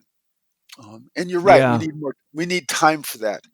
And I'm hoping that the culture will create that. I have hopes about that, and I think it's going in that direction. But it's a difficult time. Yeah, it is. People would kid me about being a therapist.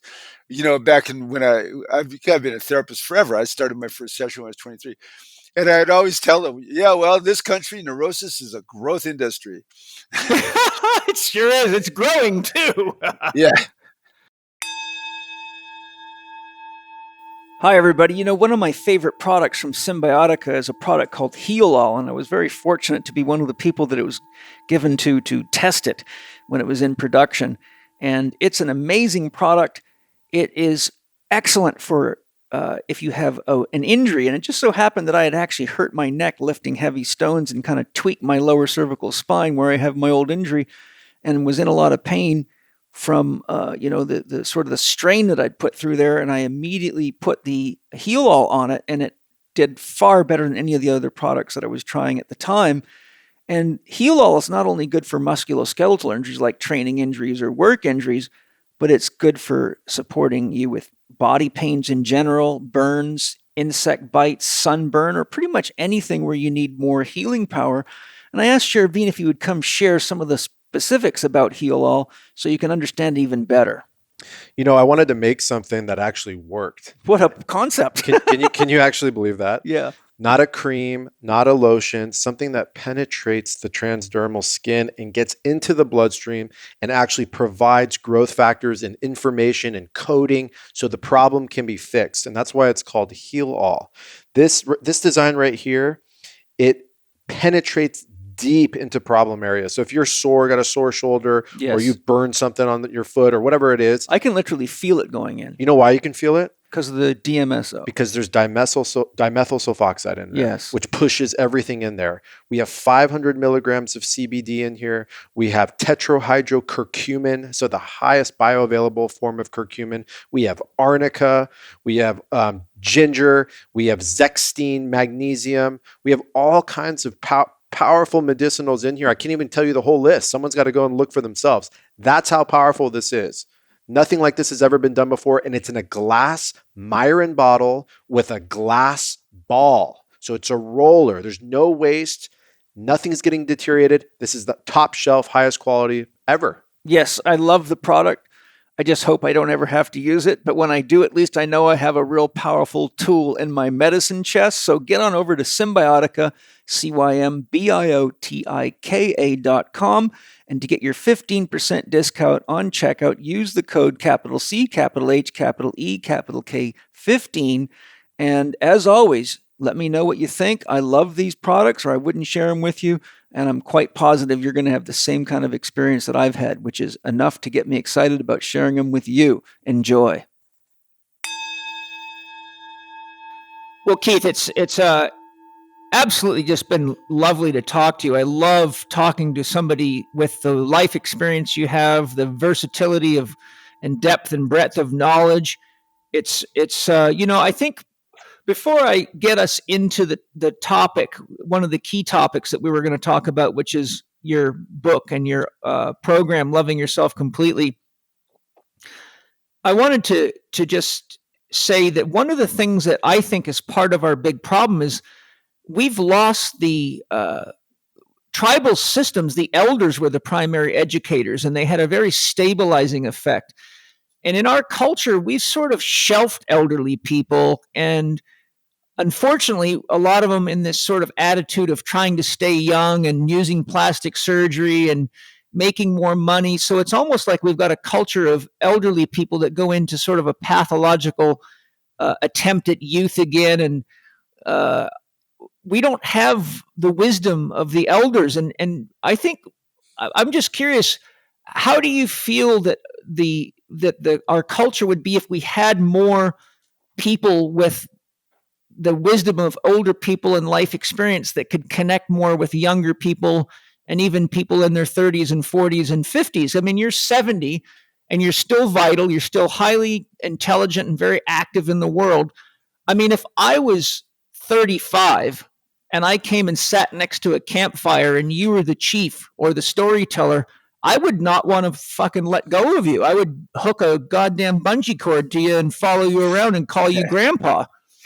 Where do you think, how much of an impact do you think losing our natural connection to the elders and the wise people of what would have been a tribe, but now would be society, is impacting us? Well, it's interesting. For 4 or 5 years, we homeschooled our kids, and my kids are 31 and 35 now. But while we were homeschooling kids, there was a bunch of families, and we would camp a lot. And I was the storyteller. The reason that I was a storyteller is because there was a certain level of instruction in the world, particularly moral instruction, that it was my responsibility to provide. And kids learn through stories. And after dinner, all the kids and I would go around a fire, and I would tell them a story, and the grown-ups would go and hang out and do that kind of stuff. And what you're describing actually is happening to a certain extent these days. Not everybody that's growing older is obsessed with, I don't know, Botox and whatever. I'm not that I'm against cosmetic surgery. The only people I've ever worked with that have actually hated cosmetic surgery are women that have done breast enhancements, and then they've had problems with the prosthesis. But I think from a developmental standpoint, the concept of lifelong development is a new concept. The last 40 or 50 years, probably starting in the 70s or 80s, we began to realize, and we began to have the neuroscience to support it, we can keep on developing in every line pretty much for the rest of our lives. Now, as we do that, and also we were beginning to understand what superior parenting was and what bad parenting was. So there's an awful lot of people that took that to heart. And they've continued to want to grow, and they've tried to become better parents. And a superior parent does their best to cherish and take care of and protect and support the development of their kid, and they're always interested in becoming a better parent. And hopefully I'll continue to grow as a parent for the rest of my life. So what's happening around that is there's an awful lot of young people that spend a lot of time talking to their mom and their dad who is a seeker. My kids call us and talk to us all the time. My daughter probably talks to my wife every day, and my wife's a seeker. She has an enormous amount of wisdom. And so I'm seeing that happening like that in an awful lot of environments. Now, that being said, the appreciation of more advanced levels of consciousness kind of requires more advanced levels of consciousness. Um, the culture has an understanding that depth is a good thing, that unity is a good thing, but a lot of people don't realize where they got that understanding, and they don't realize that there's certain people that are more dialed into that, are so dialed into that they can guide them. That being said, spiritual but not religious is the fastest growing spiritual orientation in the United States. People like Joe Dispenza are wildly popular. Um, and he has a spirituality that's based on neuroscience, group dynamics, healing, and psychology. So I think it's happening, actually. Now, the problem, of course, is that there's also a huge amount of social isolation in this country. Vivek Murthy, Obama's Surgeon General, said that social isolation was the number one health problem in the United States, more than cancer, more than heart disease, more than diabetes. And if I could interject, I think all the texting and tweeting and twatting and twitting is not helping. No, it's not. It's an interesting thing. You know, a 9-month-old child can, infants before 12, can learn to discern almost any kind of sound, but they can only learn it from a human being. You can show them a video or an audio of somebody doing different sounds. Human infants won't learn how to discern those sounds. It has to be delivered in the intersubjectivity of person to person. So development is include and transcend. We never lose that. And so it is alarming to have a class full of kids looking at screens. Well, Yes. what I want is a class full of kids, one, running around until they feel like they want to sit down, and then looking at somebody's face, and in the interplay, the intersubjectivity, face to face, person to person, having a learning experience, and then turning around teaching it to the kid next to them. Now, a lot of people that do education these days do that. I was teaching in Brazil this year, and when I was talking to my friends who were bringing me over there to teach, they said our program is 60% process, personal transformation. It's 20% content, and 20% skills. And I thought, wow, That's beautiful. that's for adults. Yeah, and they deliver in their program in 14 months. On average, the people in that program grow one developmental level on their self line. Nothing That's else. pretty impressive. Nothing else besides transcendental meditation over several years has ever had that kind of effect developmentally. And so that's one of the reasons that I actually got in a plane, flew 21 hours to Brazil to teach, because I was impressed enough with them and glad that they enjoyed my materials. So I was over there doing that as recently as February. That's beautiful. Well, so on every level, it's called the model imperative. We go through critical periods in our lives where we're neurologically available to learn something.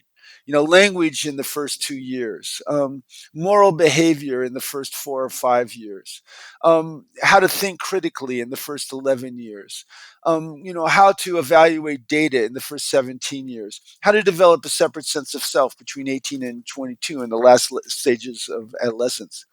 These are critical periods. But in every single new capacity, we need a model of someone that embodies the capacity that we're learning to be able to grow into the direction of that model. When I decided to be a healer and a warrior, I had the Shotokan people, the traditional Japanese karate, which was very much based in Zen Buddhism.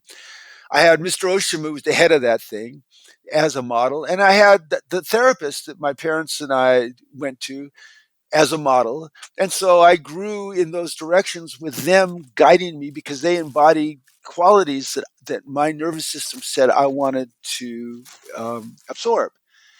If we don't have those models, we pass through that critical period, and then it becomes enormously harder to develop those new capacities. And that's true at every level. That's true when your first child is born. When your first child is born, you and your partner are wide open. Okay, that's a That was my great. first enlightenment experience, by the way. There you go. Watching my son come out of the birth canal, I had a complete union with the universe. It was, and when I had my first samadhi meditating, I was 35, but I immediately experienced the same. Well, it would be very close to a non-dual experience because I was so deep into the universe. I felt as though I was the stars breathing, and I was looking at the earth, but I was the light of us of all the stars. I was everywhere and nowhere at once. And when I came back into my body, it was like I had jumped from the roof. It was a shock. But watching my son come out of the birth canal, I had just turned 18, Wow. and I had a full on profound spiritual experience right there. I always love hearing people describe a samadhi experience because you can't really describe it. But the metaphors everybody comes up with are just so beautiful. I was the sun under the stars. I was jumping off of the roof. Yeah. Yeah. And those experiences guide you, Paul. They guide your spiritual practice, and they guide your parenting, and they guide your loving. They're guides.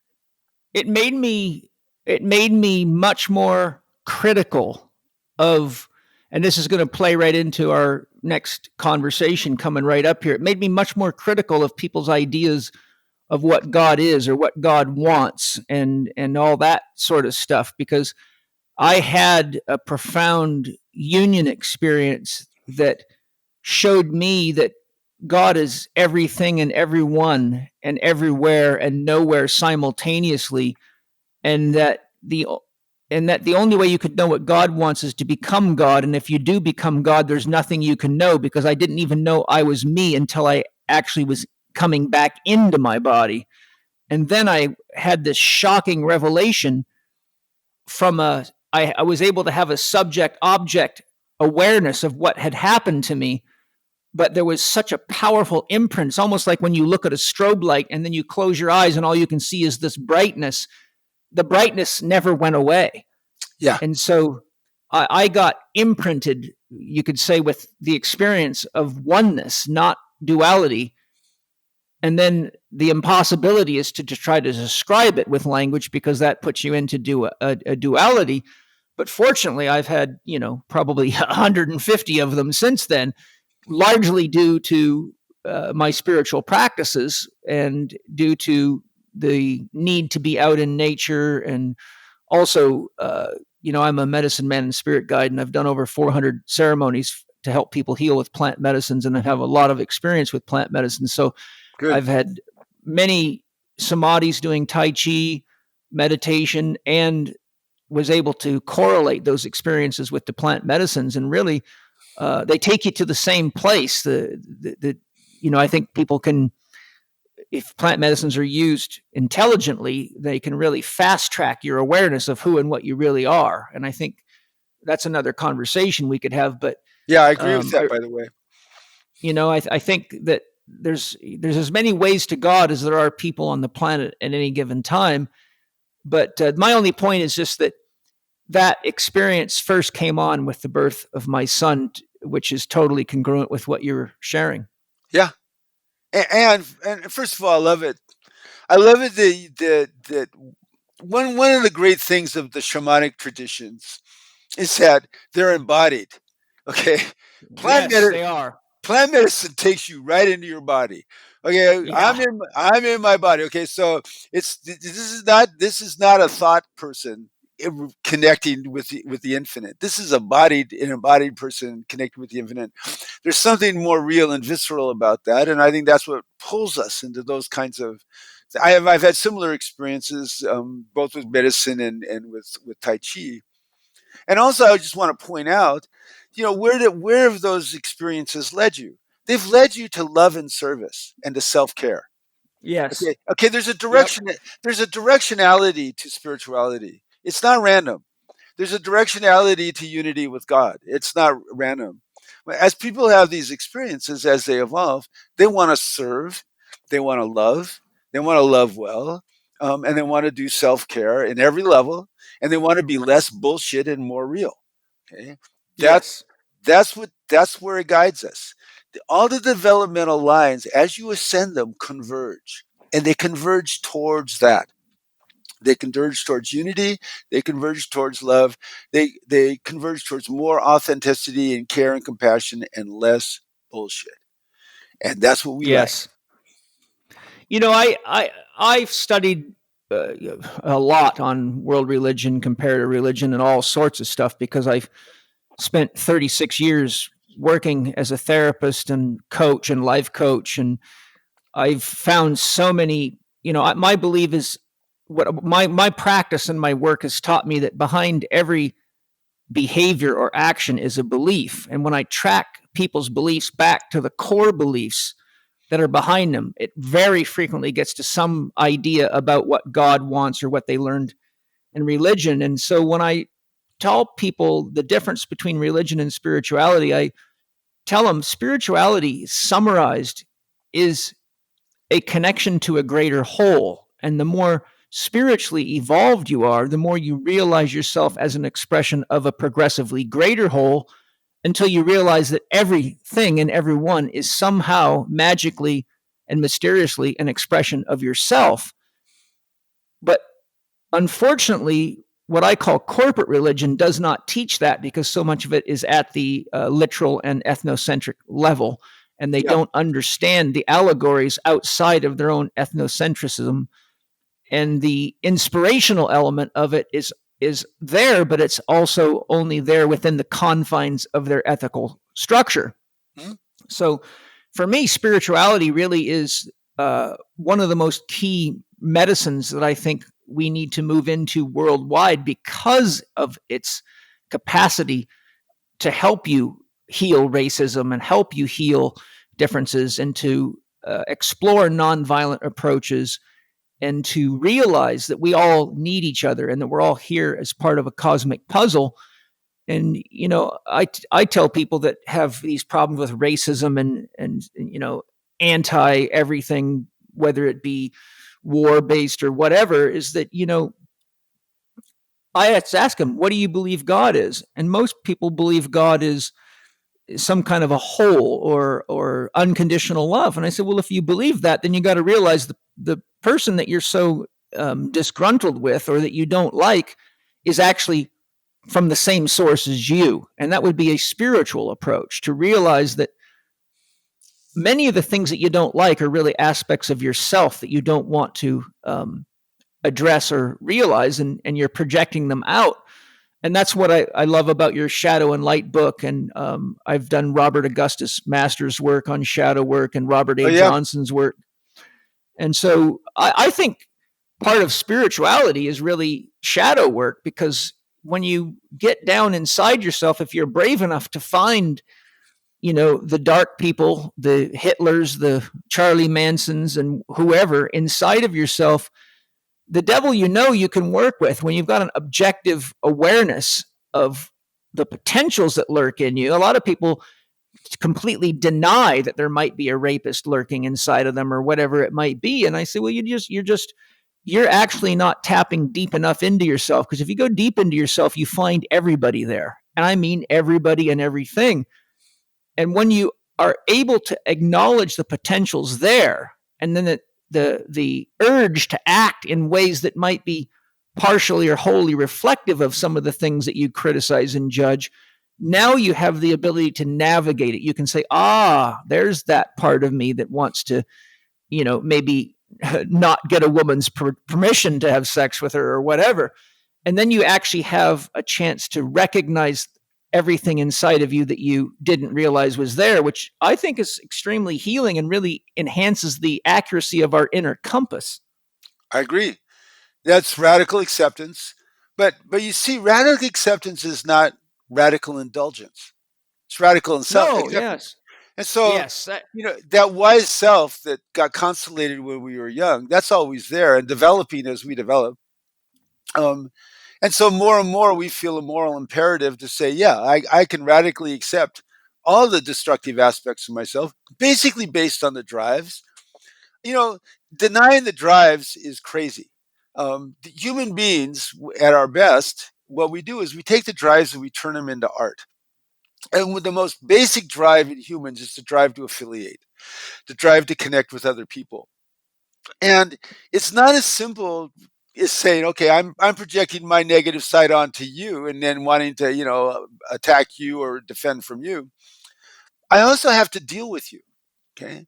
If I'm in a relationship and I can be aware of my projections, but if I'm aware of my projections, then I'm still left with the question of how do I manage this relationship? How do I want to manage it? What's the nature of it? What serves the highest good in this relationship? How is my trauma history and your trauma history affecting us, as well as my hopes and dreams and my desires and my drives affecting us? I mean, these are all necessary components of an intimate relationship, particularly of the primary relationship. The marriage, the modern marriage, the friendship, the love affair, and the capacity to heal injuries. And the, we have instincts to relate.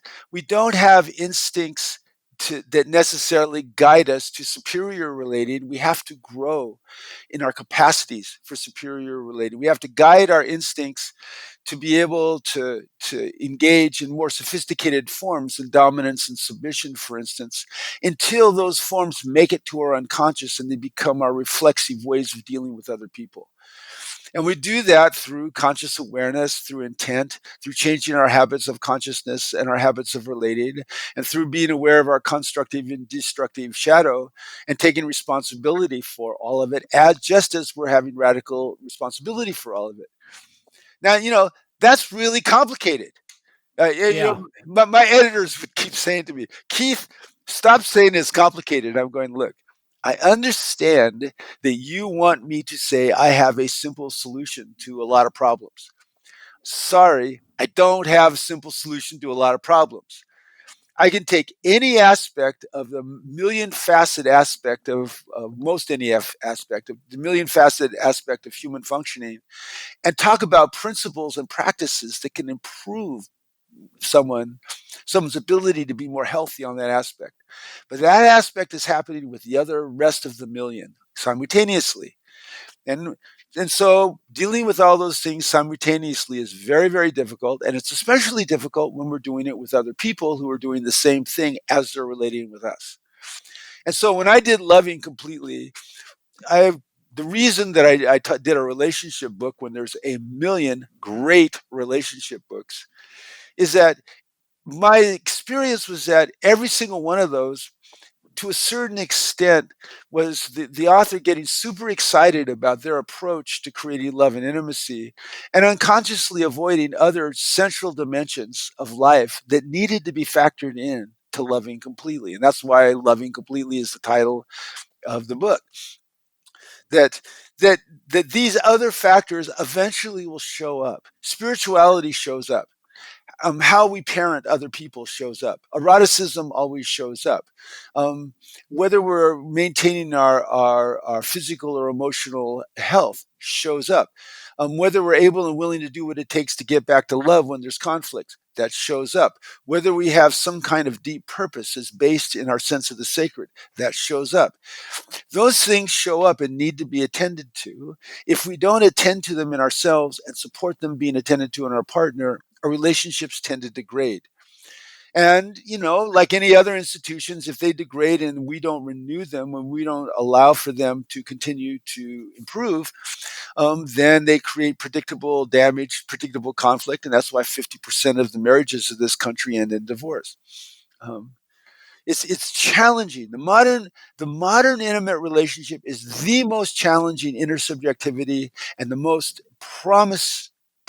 It has the most promise of intersubjectivity of any relational form that's ever existed in the history of the human race. And we just have the capacity to do it now because we're finally having vast numbers of people with equal power around money, around sex, around parenting, physically, intellectually, around opportunity. These relationships now have the capacity to have depths of contact and intimacy that other generations didn't have access to. But they're very challenging, and they're powerful containers, but they're fragile containers. They require integrity, authenticity. They require people being in integrity with each other. Um, they're very challenging. And so loving completely was a way of saying, all right, here's a way where you can start with 5 dimensions, and there's 5 questions that are the tips of 5 icebergs that are all interconnected.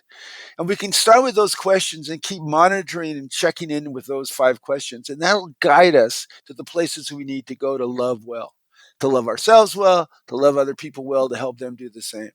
And that's why I wrote that book. Before we get into those, because I definitely want to look at those 5 elements. The word love is like the word God. It means something different to everybody. And I ran into plenty of my own challenges. And we've all had the experience of telling someone we love them and meaning it, but getting a negative reaction from them because their perception was very different than what we intended it to be. Right. And because of this being so common in relationships and me finding people have a really hard time loving themselves, I spent several years going into meditation and talking to my soul and asking for guidance to create some form of definition that would encapsulate love, so that when I'm working with my patients and my clients, that I could say, this is exactly what I mean when I use the word love. So the 2 that my soul gave to me is that love is the flow of energy and information through empathic and compassionate connection to self and or other. And the other one is love is consciousness becoming aware of itself. And so when I'm using the word consciousness there, I have a capital C on it because I'm speaking of the consciousness that is not individual consciousness, like I'm conscious that you and I are talking right now, but it's really more the ground state, or just like you have big mind and little mind, it's the source of all. So whatever God is obviously conscious, or we wouldn't be conscious. So I say that what we think of as unconscious grows into more conscious. We can become more aware of our unconscious instincts. We can become more aware of our unconscious shadow. So that's what I mean when I say love is consciousness becoming aware of itself. So what I'd like to do is just say, how do you sit with those definitions? And when you're using the word love, what specifically are you intending us to understand? Oh, well, I'm good with those definitions. My definition of love starts with something that I heard David Data say, many years ago.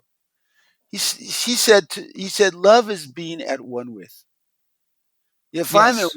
I'm at one with nature, I love nature.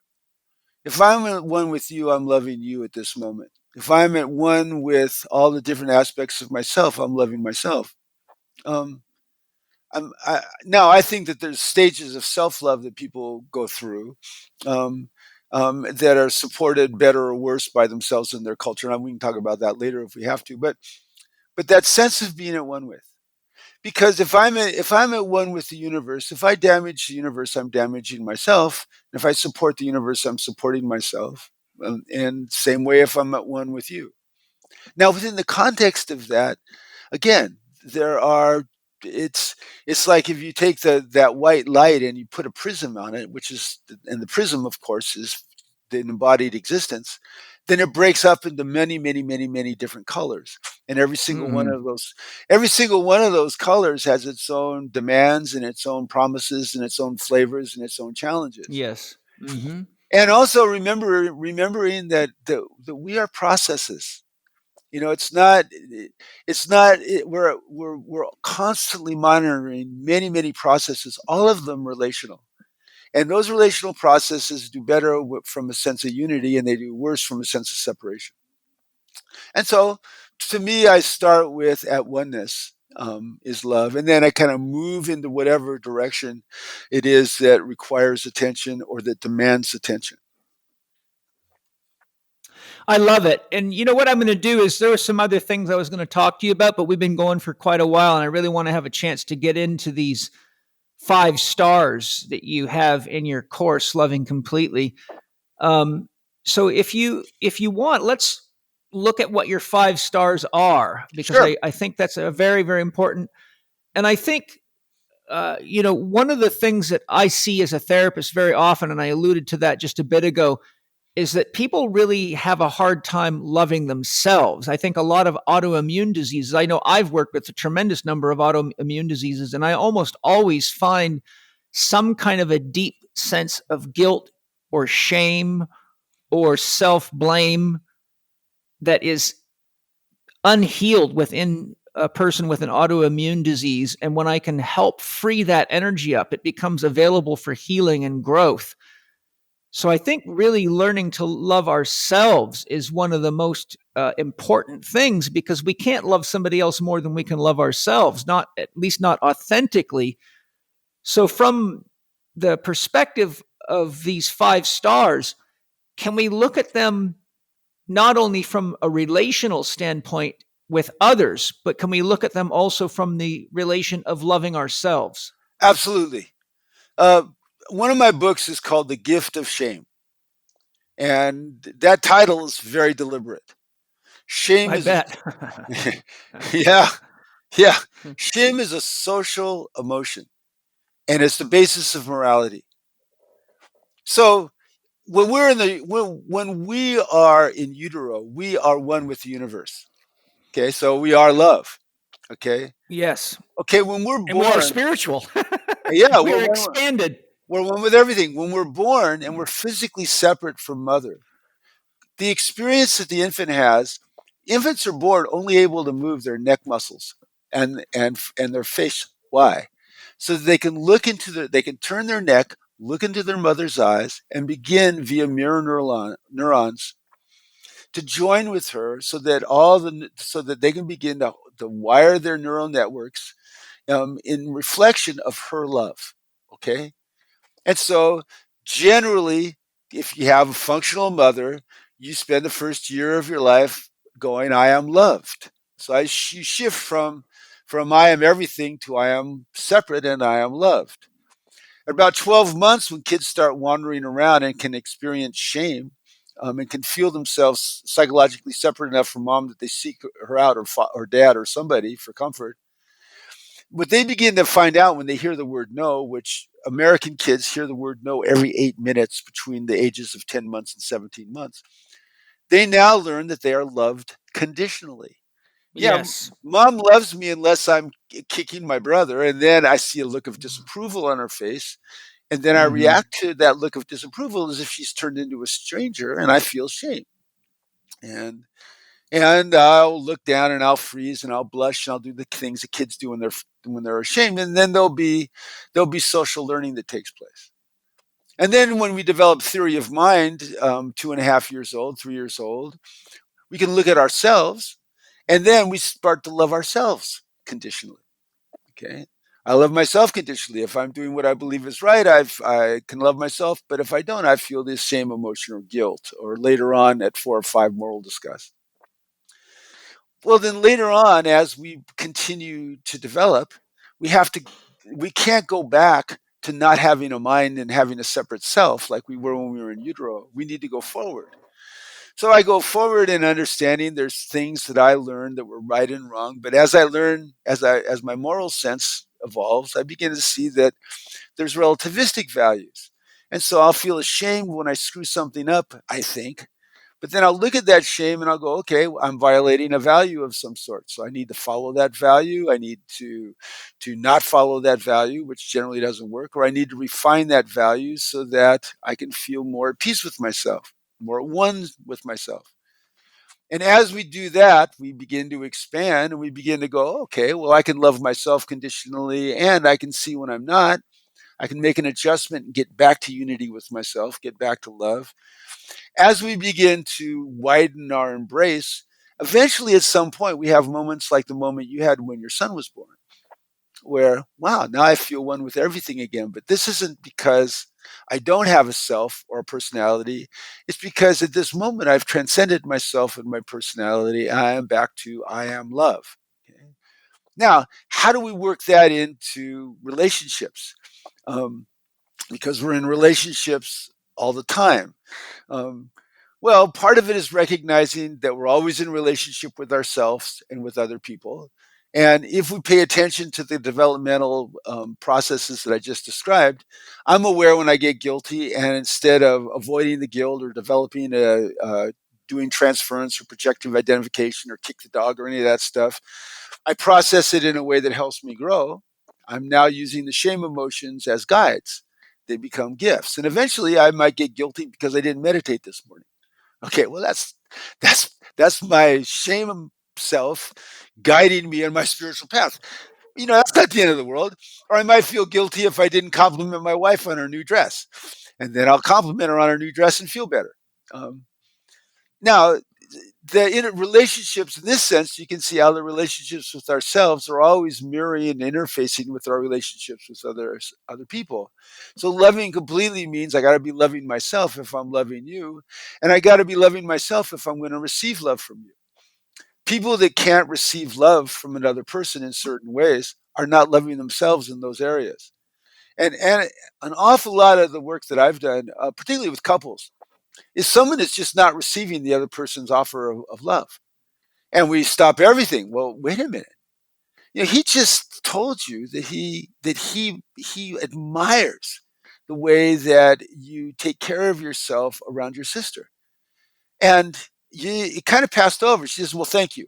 I go, well, wait a second. Do you feel any pleasure at what he just said? She'll go, well, no. And I go, well, just let it in. Do you feel any pleasure now? Well, yeah, I feel a little bit. Well, where do you feel it? I feel it in my heart. Okay, so now if you feel that pleasure, you are now receiving what he just offered. If you're not feeling the pleasure, you're not receiving it.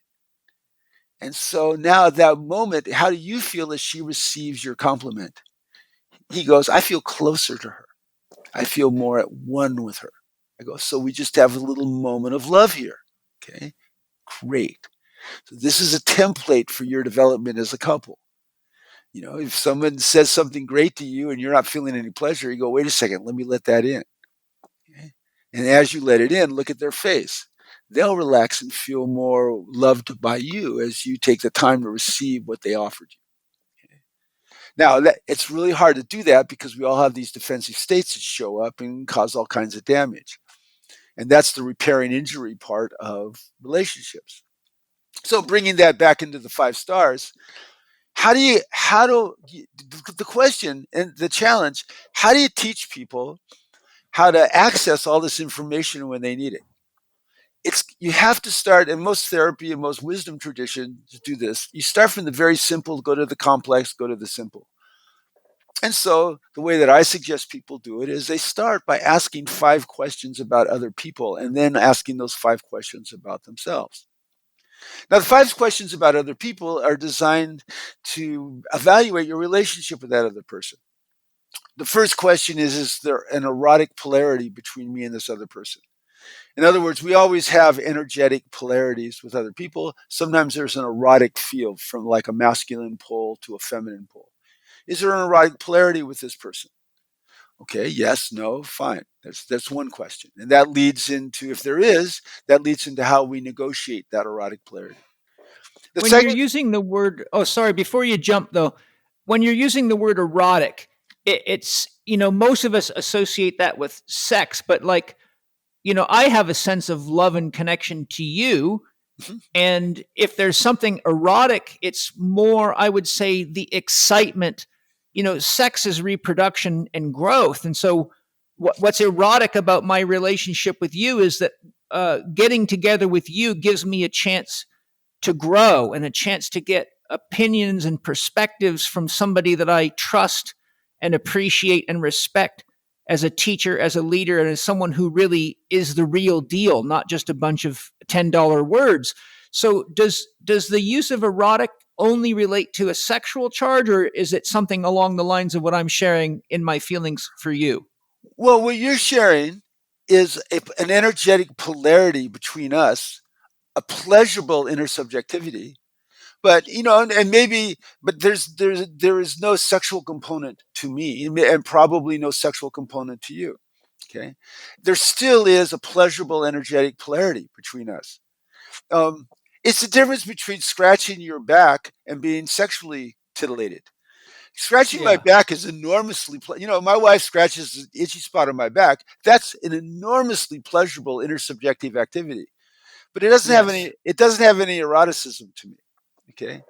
But it's a polarity. Okay. Now, the reason why I had the erotic polarity as a question is that I was using this originally and still to this day for people to evaluate relationships with a partner or a potential partner. Right.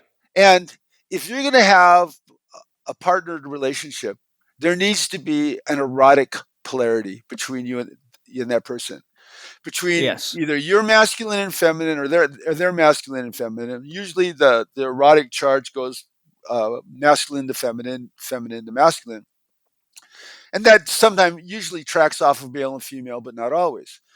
If you don't have that, you can have a friendship, but you're not going to have a love affair. And so if you're evaluating, a life partner or evaluating a potential lover, is there that spark of erotic polarity? If it's there, notice it. If it's not there, okay, notice that. This is a big deal with couples for a variety of reasons that I can get into later, because I want to finish with the 5 questions. But because the way people are programmed to bond sexually, romantic infatuation is an urgent sexuality. Intimate bonding after 6 months to 2 years, there's less urgent sexuality, but there still is erotic polarity. But that erotic polarity really requires consciousness to be sustained and expanded. Americans are not taught how to do this, and because they're not how to do this, there's a lot of problems with affairs and breakups and that kind of stuff, because they don't realize that as you hit that part of the relationship, it requires consciousness on both your side to have a love affair where that erotic polarity is nurtured, like a little fire. You nurture a fire by feeding it twigs and sticks and stuff, but you nurture erotic polarity by being aware of it and recognizing that's a resource in our relationship that we need to maintain. My wife and I are 70. We met when we were 23. We've been nurturing and maintaining that fire of erotic polarity ever since. Okay, that's required a lot of consciousness. Yes. And so that's an important dimension. And so the first question, is there erotic polarity between me and this other person? And also that's a first question, because if there's a lot of erotic polarity, what that's tended to do with a lot of people is they tend to not ask other questions. And that's a problem. So there's some other questions you should be asking. And here's one of them. Does this person take care of their physical and psychological health? Now, taking care of your physical and psychological health doesn't mean that you're super healthy all the time, but it means that if there's a physical problem, you take care of it. You work to resolve it. If there's a psychological problem, you work to resolve it. You don't deny it, project it, try to medicate it away, any of that stuff. Does this person take care of their physical and psychological health is the second question. The third question is, if I'm in a relationship with this person, there's conflict, are they able and willing to do what it takes to get back to love? I think that's one of the most important. That right there is, having coached countless people's myself, because a lot of people's diseases track right back to their partner relationships, marriage or boyfriend, girlfriend, in long-term relationships. So I find that's very rare that I work with someone that has a serious health crisis that doesn't have a relationship crisis. And a lot of people I've seen countless cases where one partner really wants to work on the relationship, but the other one doesn't. They want to be in the relationship, but they don't want to work on the relationship. In other words, they're afraid to be alone, or, I won't. You're a highly skilled therapist. I don't need to tell you all the reasons that people want to be in the relationship without participating in it, but it's a real problem. And I think that as a question for screening who to be in an intimate and potentially long-term relationship is one of the most important questions you can ask. Yeah, absolutely. And, with couples like that, maybe 30% about my practice is couples. For the person that's more resistant, I'll ask them, so do you want to be able to engage with your partner to get back to love when you're sitting here hating each other, or being disgusted with each other, dismissive of each other? And often the person will say, yeah, I mean, they made it into my office, so probably they do. And I'll go, well, I can teach you how to do it, but it's going to be really hard. Okay. This is not easy. And it's going to be hard because right now, what you're wired to do is to not do what it takes to get back to love. What you're doing right now is to try to get back to love by essentially attacking or leaving your partner. And neither one of those works, but you're compelled to do it. And, until you recognize that you're compelled to do it, destructive shadow, you won't be able to say, I'm compelled to do it, but there's a better way. And then I can teach you some better ways. Let's do those better ways. Let's practice them. Go home and practice them. And now it's of course complicated by the fact that they have a partner who says, yeah, I want you to learn it right now. And you have to turn to that partner and go, yeah, they can be interested in learning it right now and they can learn some skills right now, but these kinds of changes take time, which require patience. And that's part of being able to get back to love means being patient with your partner appropriately. So able and willing to get back to love. That's the second question. Are they? The third question, and the fourth question, that's the third question. The fourth question is, would this person show up appropriately for a parent, for a child, or a family member? Show up appropriately is the relevant part of that. Mm-hmm. I remember when I told my daughter this when she was 16, she says, look, I don't want to have babies with the guy. I just want to date him. And I said, I understand that, Zoe, but if a guy wouldn't show up appropriately for a child or for a family member, then at some point he's not going to show up appropriately for you. Okay? And so would this person show up appropriately for a child or a family member? And if the answer is yes, that's a good sign. The answer is no. Doesn't mean you don't date the guy, but it does mean you have a conversation about it. Okay, that's the What's your daughter's name? Zoe. That's my daughter's name too. There you go. Here we are. How cool is that? That's totally cool. The original conversation about these 5 stars happened in a conversation where she asked me, what do I look for in a guy? I said, well, Zoe, there's these questions you should ask yourself about the guy. And the fifth question is, does this person have deep purpose that's sacred to them? Something that's more important to them than themselves, something that's bigger than themselves. And do they find your deep purpose, what's sacred to you, do they find that admirable? Do they appreciate that in you? Because if someone doesn't admire and appreciate what's sacred to you, that's going to be a problem. And if they don't have something that's larger than themselves, ultimately that'll be a problem. Yes, it will. Yeah, I can assure you that. There you go. So there's the voice of experience I'm hearing over there. Yeah. Okay, so that's those 5 questions. Now, what happens if you ask those 5 questions about anybody, and your unconscious will give you answers right away. You can think of some random person down the street. Ask yourself those 5 questions about them, and you'll have answers. Now, those answers won't be perfect, but they'll be pretty good. We take an enormous amount of information about other people in a moment, in a second. People that knew somebody for 15 or 20 seconds had about as much data about that person, had as much judgment about their character as people that knew somebody for 4 or 5 weeks. And so asking those questions about other people, essentially is developing sense organs to notice these dimensions in other people. Asking them about yourself is developing sense organs to notice these characteristics in yourself. And if I'm supporting erotic polarity with me and another person in a healthy way, great. If I'm supporting it in an unhealthy way, that's causing problems. Or if I'm denying it, which is a way of supporting it in an unhealthy way. If I'm not taking care of my physical or psychological health at this moment, that's a problem. If I am, that's a good thing. In the same way with someone else. Am I able and willing to get back to love? Would I show up appropriately for a child or a family member? Do I have deep soul's purpose? And am I admiring and appreciative of other people's? Okay, so you ask yourself these questions, and what it does is develop these sense organs of noticing these dimensions. And so at some point, you're walking down the street and you see somebody and you go, well, there's a little spark of erotic polarity. Okay, or you're walking down the street and you see a family and you go, wow, those are good parents. I was in the airport once. There were 3 kids and a couple. Everybody was all tired and wasted. But they were really, really operating like a team. And they were good with the kids. 3 developmental levels of the kids, really appropriate and healthy with all of them. I couldn't help myself. I was passing the woman. I said, "You guys are really good parents." She just looked shocked. Nobody tells you that in an airport. Yeah. I just couldn't help myself. Okay. So if you so this was the beginning of a book, this 400-page book. I mean, it's now there's incredible nuances to these 5 dimensions.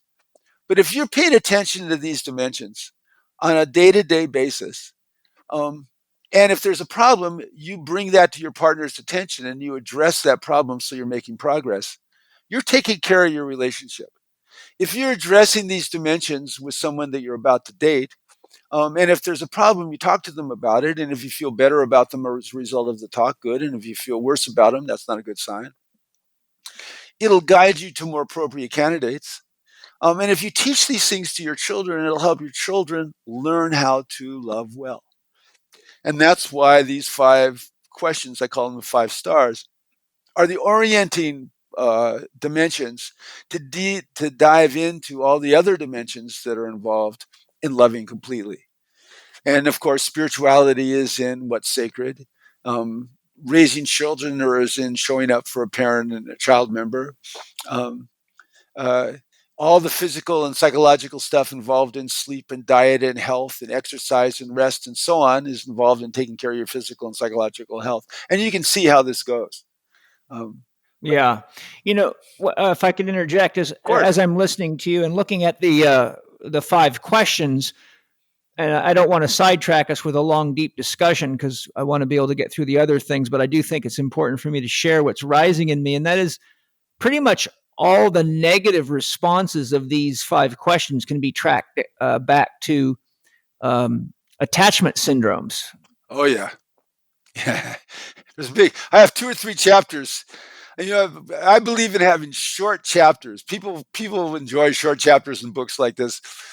An awful lot of several chapters on attachment. Now, there are some people that base their systems of understanding couples and treating couples almost purely on attachment theory. Susan Johnson's one of them. And it's not a bad way approach to working with couples and understanding couples. Certainly, it's a necessary understanding, either intuitively or actually, about raising babies, because yes, overwhelmingly the research is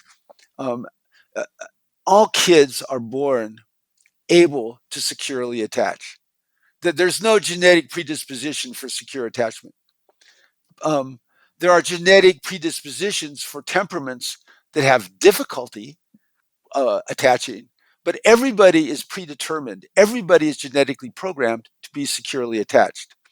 Now, to do that with a parent, an infant needs a parent that's present with them, that's with them physically, that's congruent, that is aware of their own emotions, and is appearing to the infant as someone that's a congruent person, an authentic person, and shows up. Shows up, is contingent. In other words, contingent is if the baby needs you to be calm, you're calm. If the baby needs you to take care of some physical thing, you take care of some physical thing. You're contingent. You're attuned to the child. But also is marked. Marked is you let the kid know. If the kid's angry, you go, "Oh, you're angry," and you make an angry face. But even a 2-month-old kid will know when you do that, that extra little, you're angry, or that extra little squinch in your face, you're not really angry. What you're communicating is empathic resonance with the child's anger. And when the child feels that empathic resonance, what do? They relax. So if you have a parent that's present, congruent, contingent, and marked in that fashion, that child will be securely attached. In their deepest heart, they'll feel like, I know how to love and be loved. I know how to show up and have someone show up for me. Okay? Now, you can learn how to be securely attached. You can do it through an intimate relationship with somebody that you care a lot about. Sometimes it can be a therapist or a coach or a teacher or somebody. But if you don't have that, kids that don't have that will have insecure attachment, which which creates defensive structures that are more difficult. everybody has defenses, but the insecure attachment defenses are more deeply rooted. And they'll have trouble loving. Kids will be either dismissive, they will disconnect from other people because they didn't have a contingent caregiver, or they'll be ambivalent and anxious. They won't have a consistent caregiver, and so they're not easily soothed, and they're clingy. And then Yeah. these characteristics will, and then a few of them, if they have abusive caregivers or neglectful caregivers, will be disorganized, and they'll just dissociate and fall to pieces. These capacities develop the defensive structures that then continue to amplify until we're teenagers and we can self-observe and begin to regulate them. And it's a big deal. And everybody, when they marry somebody or you have a lover, you're wanting secure attachment with that person. Now, the problem, of course, is when we have secure attachment with another person and we lose it because our nervous system feels threatened, we blame them. I mean, that's just the very first defense is, it's not my fault. Okay. Yeah. Yeah. It's the ego trying to protect itself. Yeah, it can't be me. It's got to be. So if it's not me, it got to be you. Okay. Yeah. And you're always half right. Okay. Actually, it is half your problem. Maybe not half, but it's partially your problem. Okay. Yeah. Now the thing is my power is not in your part of the problem. My power is in my part of the problem. And so, am I able and willing to get back to love? Well, the first rule of getting back to love is stay in my court. What's my part of this problem? What am I willing to do about it to get back to love with you? Okay. And how can I support you in you doing the same? Not challenge you to do the same or coerce you to do the same or force you to do the same. How can I support you in doing the same? And that's a hard lesson to learn. Because when we get upset, our nervous system says, separate from that person, run, or attack. Those are defensive states. They're biologically determined. We all have them. We all have to deal with them. I call it the integration of defensive line of development. As we progress on that line of development, we become more aware of those, and we can regulate those defensive states into states of healthy response to the present moment, socially engaged states. But that requires radical self-awareness, and it requires the capacity to recognize, even though this state feels absorbing to me, there's a better state, a state of compassion and understanding that I need to reach for. And as we reach for it, we'll find it. The more we reach for it, and the more we reach for it and find it, the better our relationships will be. I love it. And one of the things that I found helpful from studying and applying attachment theory is, as working through attachment syndromes and the challenges of love and relationships really does require a fair bit of commitment and a fair bit of time. I tell people when they want to coach with me, if you're not in for at least a year, I won't work with you, because I've found that it takes at least a year of committed practice to get to the roots and really do some real growing. There's other people out there that'll do short stuff, and that's fine, but I just don't want to work that way, because after 36 years, my philosophy is I'm here to help people heal so they can really contribute to the world. I'm not here to give you quick fixes and medicate, because then you just become dependent upon me, like a mechanic is. People depend on mechanics to fix their car because they don't know anything about cars, or like physical therapists that help people get rid of their pain but don't teach them how to lift properly. Right. Exactly. So what I find is that when I work with couples, or even people that are having problems that I'm not working with their family, but I can see there's problems connected to the family, it's just to help them identify their attachment style and identify their partner's attachment style, so that they actually understand why the partner is avoidant or why they throw tantrums when little things go wrong. And I found just that awareness itself helps them see their partner through the eyes of more understanding, because now they realize it's not that they're necessarily attacking them, but that's the way they learn to relate through the challenges of their upbringing. And therefore, they don't feel so likely to take it personally, and they have an awareness that it's something they can work on together. Yeah. Well, several things. First of all, the dimensions in integral theory are the quadrants, levels, lines, states, and types. and I'm not going to explain them all, but types is one of them. And we are many types of people. And one of the types we are is we have a particular attachment style in our intimate relationships that we tend to go towards. And it always helps people to understand their own type of person. The Enneagram is a popular typology system that we all use, or most of us use. But there's other ones. Introvert, extrovert is a typology system, and attachment style is a typology system. There's some types that we can't change that much. There's some types that we can. We can become more securely attached, for instance, through relationships. Now, in my work, I do it somewhat differently from you. Being a therapist in private practice since forever.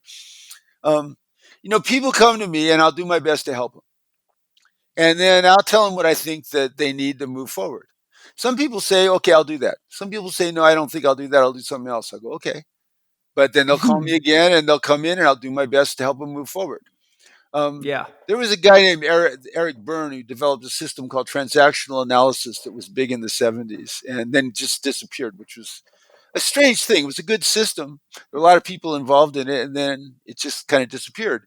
I used to teach that in Gestalt therapy back in 77 because Gestalt therapy and transactional analysis fit pretty well together. And Eric Berne was a gifted therapist. And he said, every time someone comes into my session, I do my absolute best to resolve all their issues in that session. And then they leave and they come back to the next session, the next week or the next session, and I'll do the same thing. And kind of that's how I've been organized in my work. Now, some people, if they're using me to maintain in a life that's not a healthy life, the session becomes about you're using me to maintain yourself in a life that's not a healthy life, in a relationship that's Yes. not a healthy relationship. And I don't think that's the best use of my services. Um, and I don't think that's the best life for you. So what do you think of that? And then we look at that. Um, the beauty of psychotherapy and the reason I was attracted to it way back in 1965 is that I have a contract to relate deeply and authentically for an hour to this person as if they're the most important person to me in the world. I'm essentially married to them for that hour. Yeah, I agree. I take my work with people seriously. I really feel that I have a chance to really impact not only the person I'm coaching with, but every single person they're involved with. And this is one of the things I tell Exactly. my students is if you're coaching or doing therapy for money, then people become objects. But if you're doing your work because you realize it's your opportunity to bring more love and more connection and more understanding and more creativity to the world, then it's the most important work in the world. Well, I certainly think it's the most important work. Now, that being said, I charge a lot of money for my time, but then, of course, I live in America where America doesn't take care of you. so, Right. so if you're in a capitalist society, you kind of have to roll with the capitalist, ethos. But yeah, during that hour of time, that's it. That's my job to show up 100%. My job is to love them as completely as I can during that time and to guide them to the best of my ability. And I find that deeply satisfying and to this day, I find it super exciting. Um, Now, psychotherapy isn't the best way for everybody to grow. And the forms of psychotherapy aren't necessarily the best forms. Why an hour? Why not? Sometimes I'll do 2 hour sessions or 90-minute sessions. Yeah. Why are there constraints in the APA Code of Ethics for Psychologists? Is very interesting. My license tells me way more things that I can't do than things that I can do. I studied Taoist healing for 3 years when in 1978 to 1981. I'm really not licensed to do Taoist healing, particularly not the form that I learned. Um, but I exist in this culture. I like being a licensed person, and that isn't my primary form of healing. And so I'm willing to, make the sacrifice of not using those particular techniques. But those exist and help people. Um, People are complicated, but I have certain things that I provide, and I provide them. And one of them is teaching people how to love each other. Uh, and I know that is something that's a central aspect of the human experience because we're relational. We're relational from the very beginning to the very end. And how we do those relationships with ourselves and with other people will determine the lived experience. And if they're good, it's going to be a good life. And not just a good life for me, it's going to be a good life for everybody else. Um, and what you said about when I'm working with somebody, I'm working with everybody they know, that is 100% right on. I'm not just working with you. I'm working with your mother and your kids and your father and the people at work. I used to record my sessions and send people. I still do it sometimes and send it to their computers. I used to give people cassette recordings, and doing those cassette recordings was useful for me as a young therapist because I knew that anything that I said about another person, they might hear that, and so Exactly. I learned to not say anything about somebody that I wouldn't tell them to their face, That's and that exactly. I do the same thing. well, and that as a standard really biases you towards compassion and understanding. It really biases you against the human tendency to take one bad act from a person and then draw a conclusion about their character from that one bad act.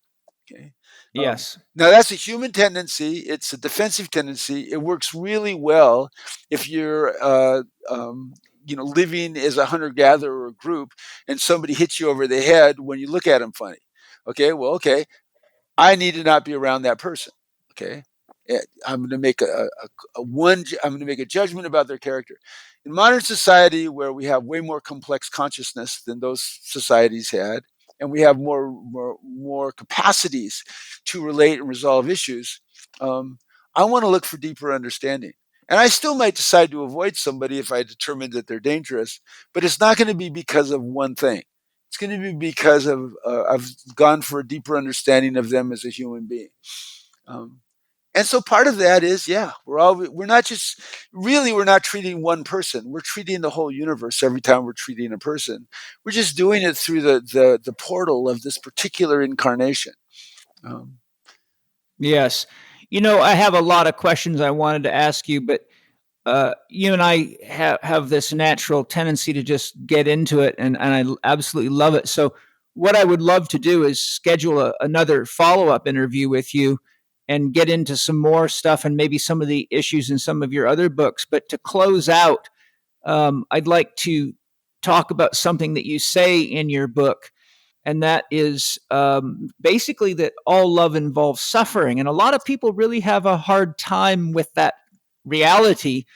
So, my experience is that it's there, and I believe pain and suffering quicken consciousness and are great ways of inspiring and motivating us to grow and to, not keep repeating behaviors that hurt. So, I would love it if maybe you could just expand a little bit on that statement.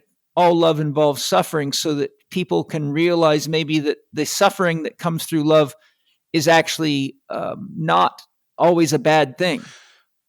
well, first of all, you're 100% right, in my opinion. It's not always a bad thing. Second of all, let's just go back to Buddhism, the Four Noble Truths. What's the first one? Life is suffering, samsara. Life is suffering, Okay, and that and impermanence. permanence. And he goes on, but there's a solution. And the solution is one, mindful awareness, compassionate understanding, and then all the rights, right action, right livelihood, right connection. Basically, he's going through the 5 stars, right everything, right relating. Okay. Yeah. When we're intimate with someone, the more intimate we are, the more our history gets revealed in our inner subjectivity. If you have a defensive state that's constellated for whatever reason, then my nervous system will constellate a complementary defensive state automatically. I won't decide to do that. My nervous system will do that, and I will become aware of it a second and a half after it happens. And then it's all a matter of what I do with it. Most of us do not know how to cultivate an awareness of that defensive state and to regulate it into social engagement, into compassionate understanding. We have to learn how to do that. And everybody has to learn how to do that, but especially in relationships. And the closer we are with people, the more intimate we are, the more our primitive defenses are going to come out. And that involves suffering. And even if you get along super great with your partner and you love each other easily and you easily resolve fights back into wonderfulness stuff, then you have a kid. All right. Yeah. Okay, now you have to do that with a kid, and I don't care how great your kid is. My son was most people with more than one kid have an easy one and a hard one. My son was easier and my daughter was harder. They're both doing great, but she was harder. Okay, so I had to learn how to be a good parent to someone who it was hard for me to parent, who had issues that were similar to the issues I had when I was her age, and that they re-stimulated me. And then I had to learn how to regulate those things better in myself and how to deal in a better way with her and to forgive myself for the mistakes I made not being really good at that. Okay. All, Yeah, all, I'm with you. yeah, so all that stuff involved suffering. Okay, so love always involves suffering. If you care about somebody, that involves suffering, because if they get hurt, then you're hurt. If they're endangered, then you're endangered. Okay. Now, along those lines, the more we grow, the more we have to recognize that being alive is suffering. Yeah, um, there's a lot of problems going on in the United States right now. Okay, and that hurts me. But I was hurting before because of the problems that were going on in Syria, and the problems that were going on in Somalia, and the problems that were going on in Los Angeles, in inner cities. Okay, we need I don't we need to not be overwhelmed with that, but we need to feel it. Okay? Because if we Yeah. feel it, it means we care. And so part of being a complex human being is to have that be one of the notes that's always ringing in that choir of consciousness that we are, but not the loudest note. It's just one of the notes that helps guide us into love and service. And that's particularly relevant with the people that we love with our relationship. Our primary relationship is super, super important, because that's basically our tribe. Generally is this one other person and maybe two or three others. Some people, they'll have more, but basically that couple relationship. And that's a very fragile tribe. Okay. And so when that's threatened, however it's threatened, it hurts. And tolerating that pain, reaching for compassion, resolving issues, being able to tolerate the kinds of losses and traumas that happen in that is part of being a human being, developing and evolving. And so that's why love involves suffering. Yeah, it's profound and beautiful and true. And one of the things that you said about the importance of feeling, and I think we're in such a mental culture. And as you know from Jung's four functions of consciousness, thinking and feeling are complementary opposites, but the more thinking you do, the less feeling you tend to do. And we're so trapped in our head. I think if we don't allow ourselves to feel the pain of other people, even if they're on the other side of the planet or earthquake victims or what have you, then our tendency is to just see them as an idea, just like, maybe the idea that there's suffering in the world, the idea that there's starvation in the world. Good, pass me the butter. So if we don't allow ourselves to feel, then we sort of start handling people like chunks of data. There's somebody over there suffering, but I don't feel it, so that's their problem. But if we really, I think as we grow in love, our feeling body opens and we start to actually experience all relationship from a much bigger dimension, where we're actually capable of perceiving, just like mirror neurons. Someone smiles at you, they trigger you to smile, so you feel the experience of the smile that they triggered in you as a response to the relationship. And I think if we don't work our way back to our feeling nature, then people just become items on a shelf, like parts off of a vehicle at an auto parts store. And we get to the kind of the situation where we're so mental that we are watching people suffer all over the world on television and iPhones, but we're not really connecting to it at all. It's just like they're just being compartmentalized as a mental process. Yeah, they're objects. Yeah. We are. So, Jung was Jung must have been kind of lonely, I think. I think so too. I think Jung was lonely. His understanding about thinking and feeling is that if I'm using my thinking to avoid my feeling, or my feeling to avoid my thinking, that's a problem. if I'm using my feeling to enhance my thinking as I use my thinking to enhance my feeling, that's integration. If I use my agency to enhance my communion, and my communion to enhance my agency, that's health, that's development. If I'm using my agency to avoid communion, and if I'm using communion to avoid agency, that's a problem. Okay. And so he knew that. He had an intuitive feel for that. So did Alfred Adler. Probably the two most gifted therapists that came out of the psychoanalytic movement were Alfred Adler and Carl Jung. Um, Adler was the guy who said everything's relationships, and that we need to recognize that we have the ability to act in the world, and that our fellow beings are our fellows, our allies. They're not our enemies. He had that seminal understanding. So that's how. If I'm using my thinking to avoid feeling, or my feeling to avoid my thinking, my understanding, that's a problem. Now, learning how to discern when you're doing that, that's a developmental milestone. That's if you do the work, at some point you start to know, oh, I'm using my thinking to avoid feeling. I'm using my feeling to avoid thinking. Need to shift until they act synergistically, so I'm feeling more and thinking more simultaneously. Deeper understanding plus deeper compassionate resonance.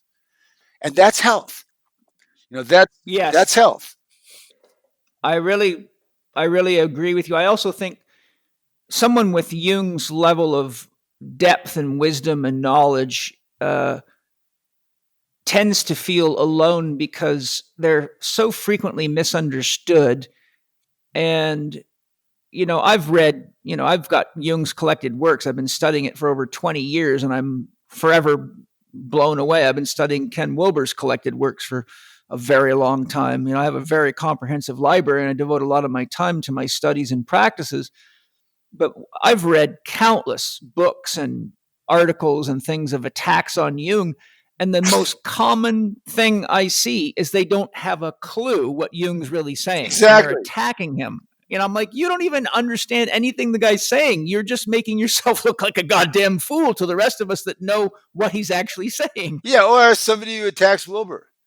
One of the things I told Ken this was, every once when I go to Boulder, I will hang out with him for a couple of hours. And boy, that's a lot of fun. I bet. Oh, geez. I was so high the first time that he and I hung out for a couple of hours. I left his loft, got in a car, and proceeded to just get lost in Denver. I mean, I was lost. I couldn't find my way out of the city because I was I was so, transported. And I told him during one of those things, I said, one of the reasons that I'm so enchanted with your work is there's only a couple of things that I disagree with about what you said, and you said a million things. And that's pretty amazing, Ken. It's pretty amazing that you have a system where someone that has as much discernment as I have and has studied as much stuff as I have basically says really can't find anything to substantively disagree with you on pretty much any of your positions. And I feel the same way about a lot of the stuff that Jung said. And I agree. Anyway, and also when you're looking for what's wrong with the system, you're actually unconsciously trying to avoid being influenced by that system. If I find myself dismissing somebody's system because I don't like the person or because I don't like some aspect of the system, these days I go, okay, Keith, you can't walk away from the system until you find some stuff that's useful and transformative for you personally. And I'll stick with it until I find that. That's fantastic. That's what I call holistic learning. Yeah. And Paul, I'll always find it. Yeah, it's all there. One of the things I love about Ken Wilber is that you can always find some truth in everything if you look. Yeah. Everybody gets to be right. Nobody gets to be right all the time. Yeah. Keith, what a phenomenal journey this time we've had together. I just want you to know from me how personally grateful I am for your commitment to yourself, to your relationships, to your work, and to the world.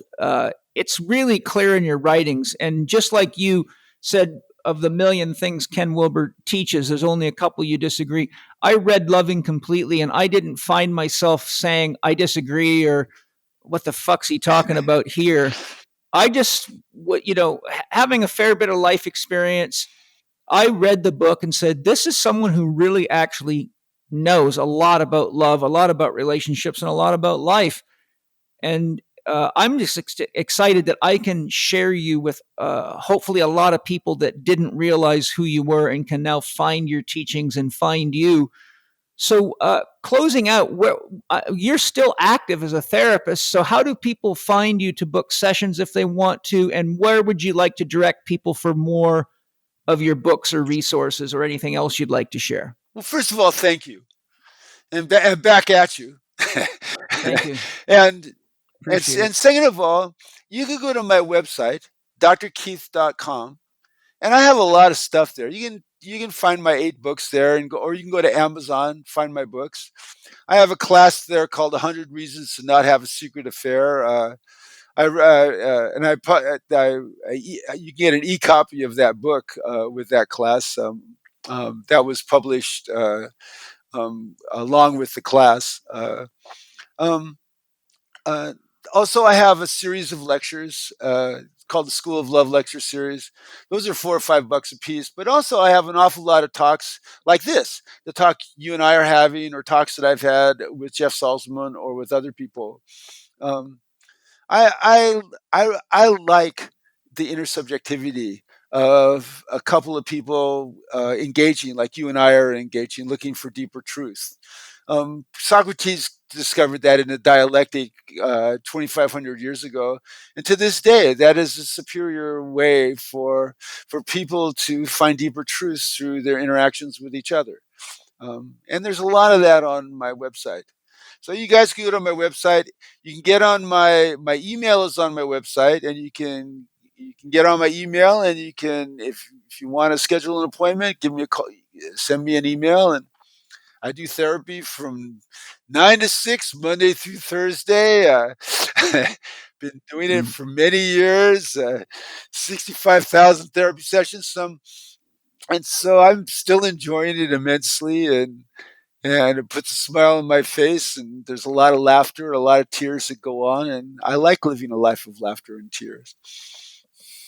Well, thank you very much, and really grateful that you're here with us on the planet, and grateful that I can share you with as many people as possible. And I'll have Penny reach out to you to see when we can schedule a continuation. I have a feeling that if you're willing, you and I could have an ongoing series of podcasts that would really not only help a lot of people, but hopefully put people in your classes and get them reading your books and booking therapy sessions with you, because it's clear that you're capable of helping people from a wide variety of vantage points and challenges. And I think that's very important. I would love that, Paul. This has been great fun talking with you. Yes, thank you. Me too.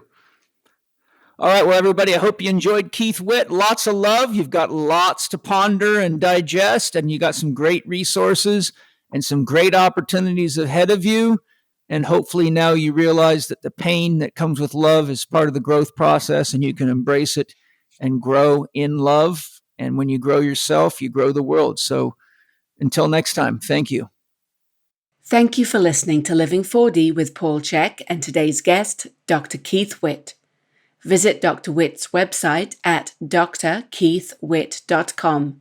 That's Witt with 2 T's, where you can sign up for a free download of his book, The Attuned Family, plus a free weekly program of videos, written materials, and suggestions to help you love better. Follow Paul on Instagram and Twitter at Living4D Podcast, or on his YouTube podcast channel, youtube.com/Living4D with Paul Chek. You can watch more on Paul's blog at paulcheksblog.com and at the Chek Institute's new streaming site at chekiva.com.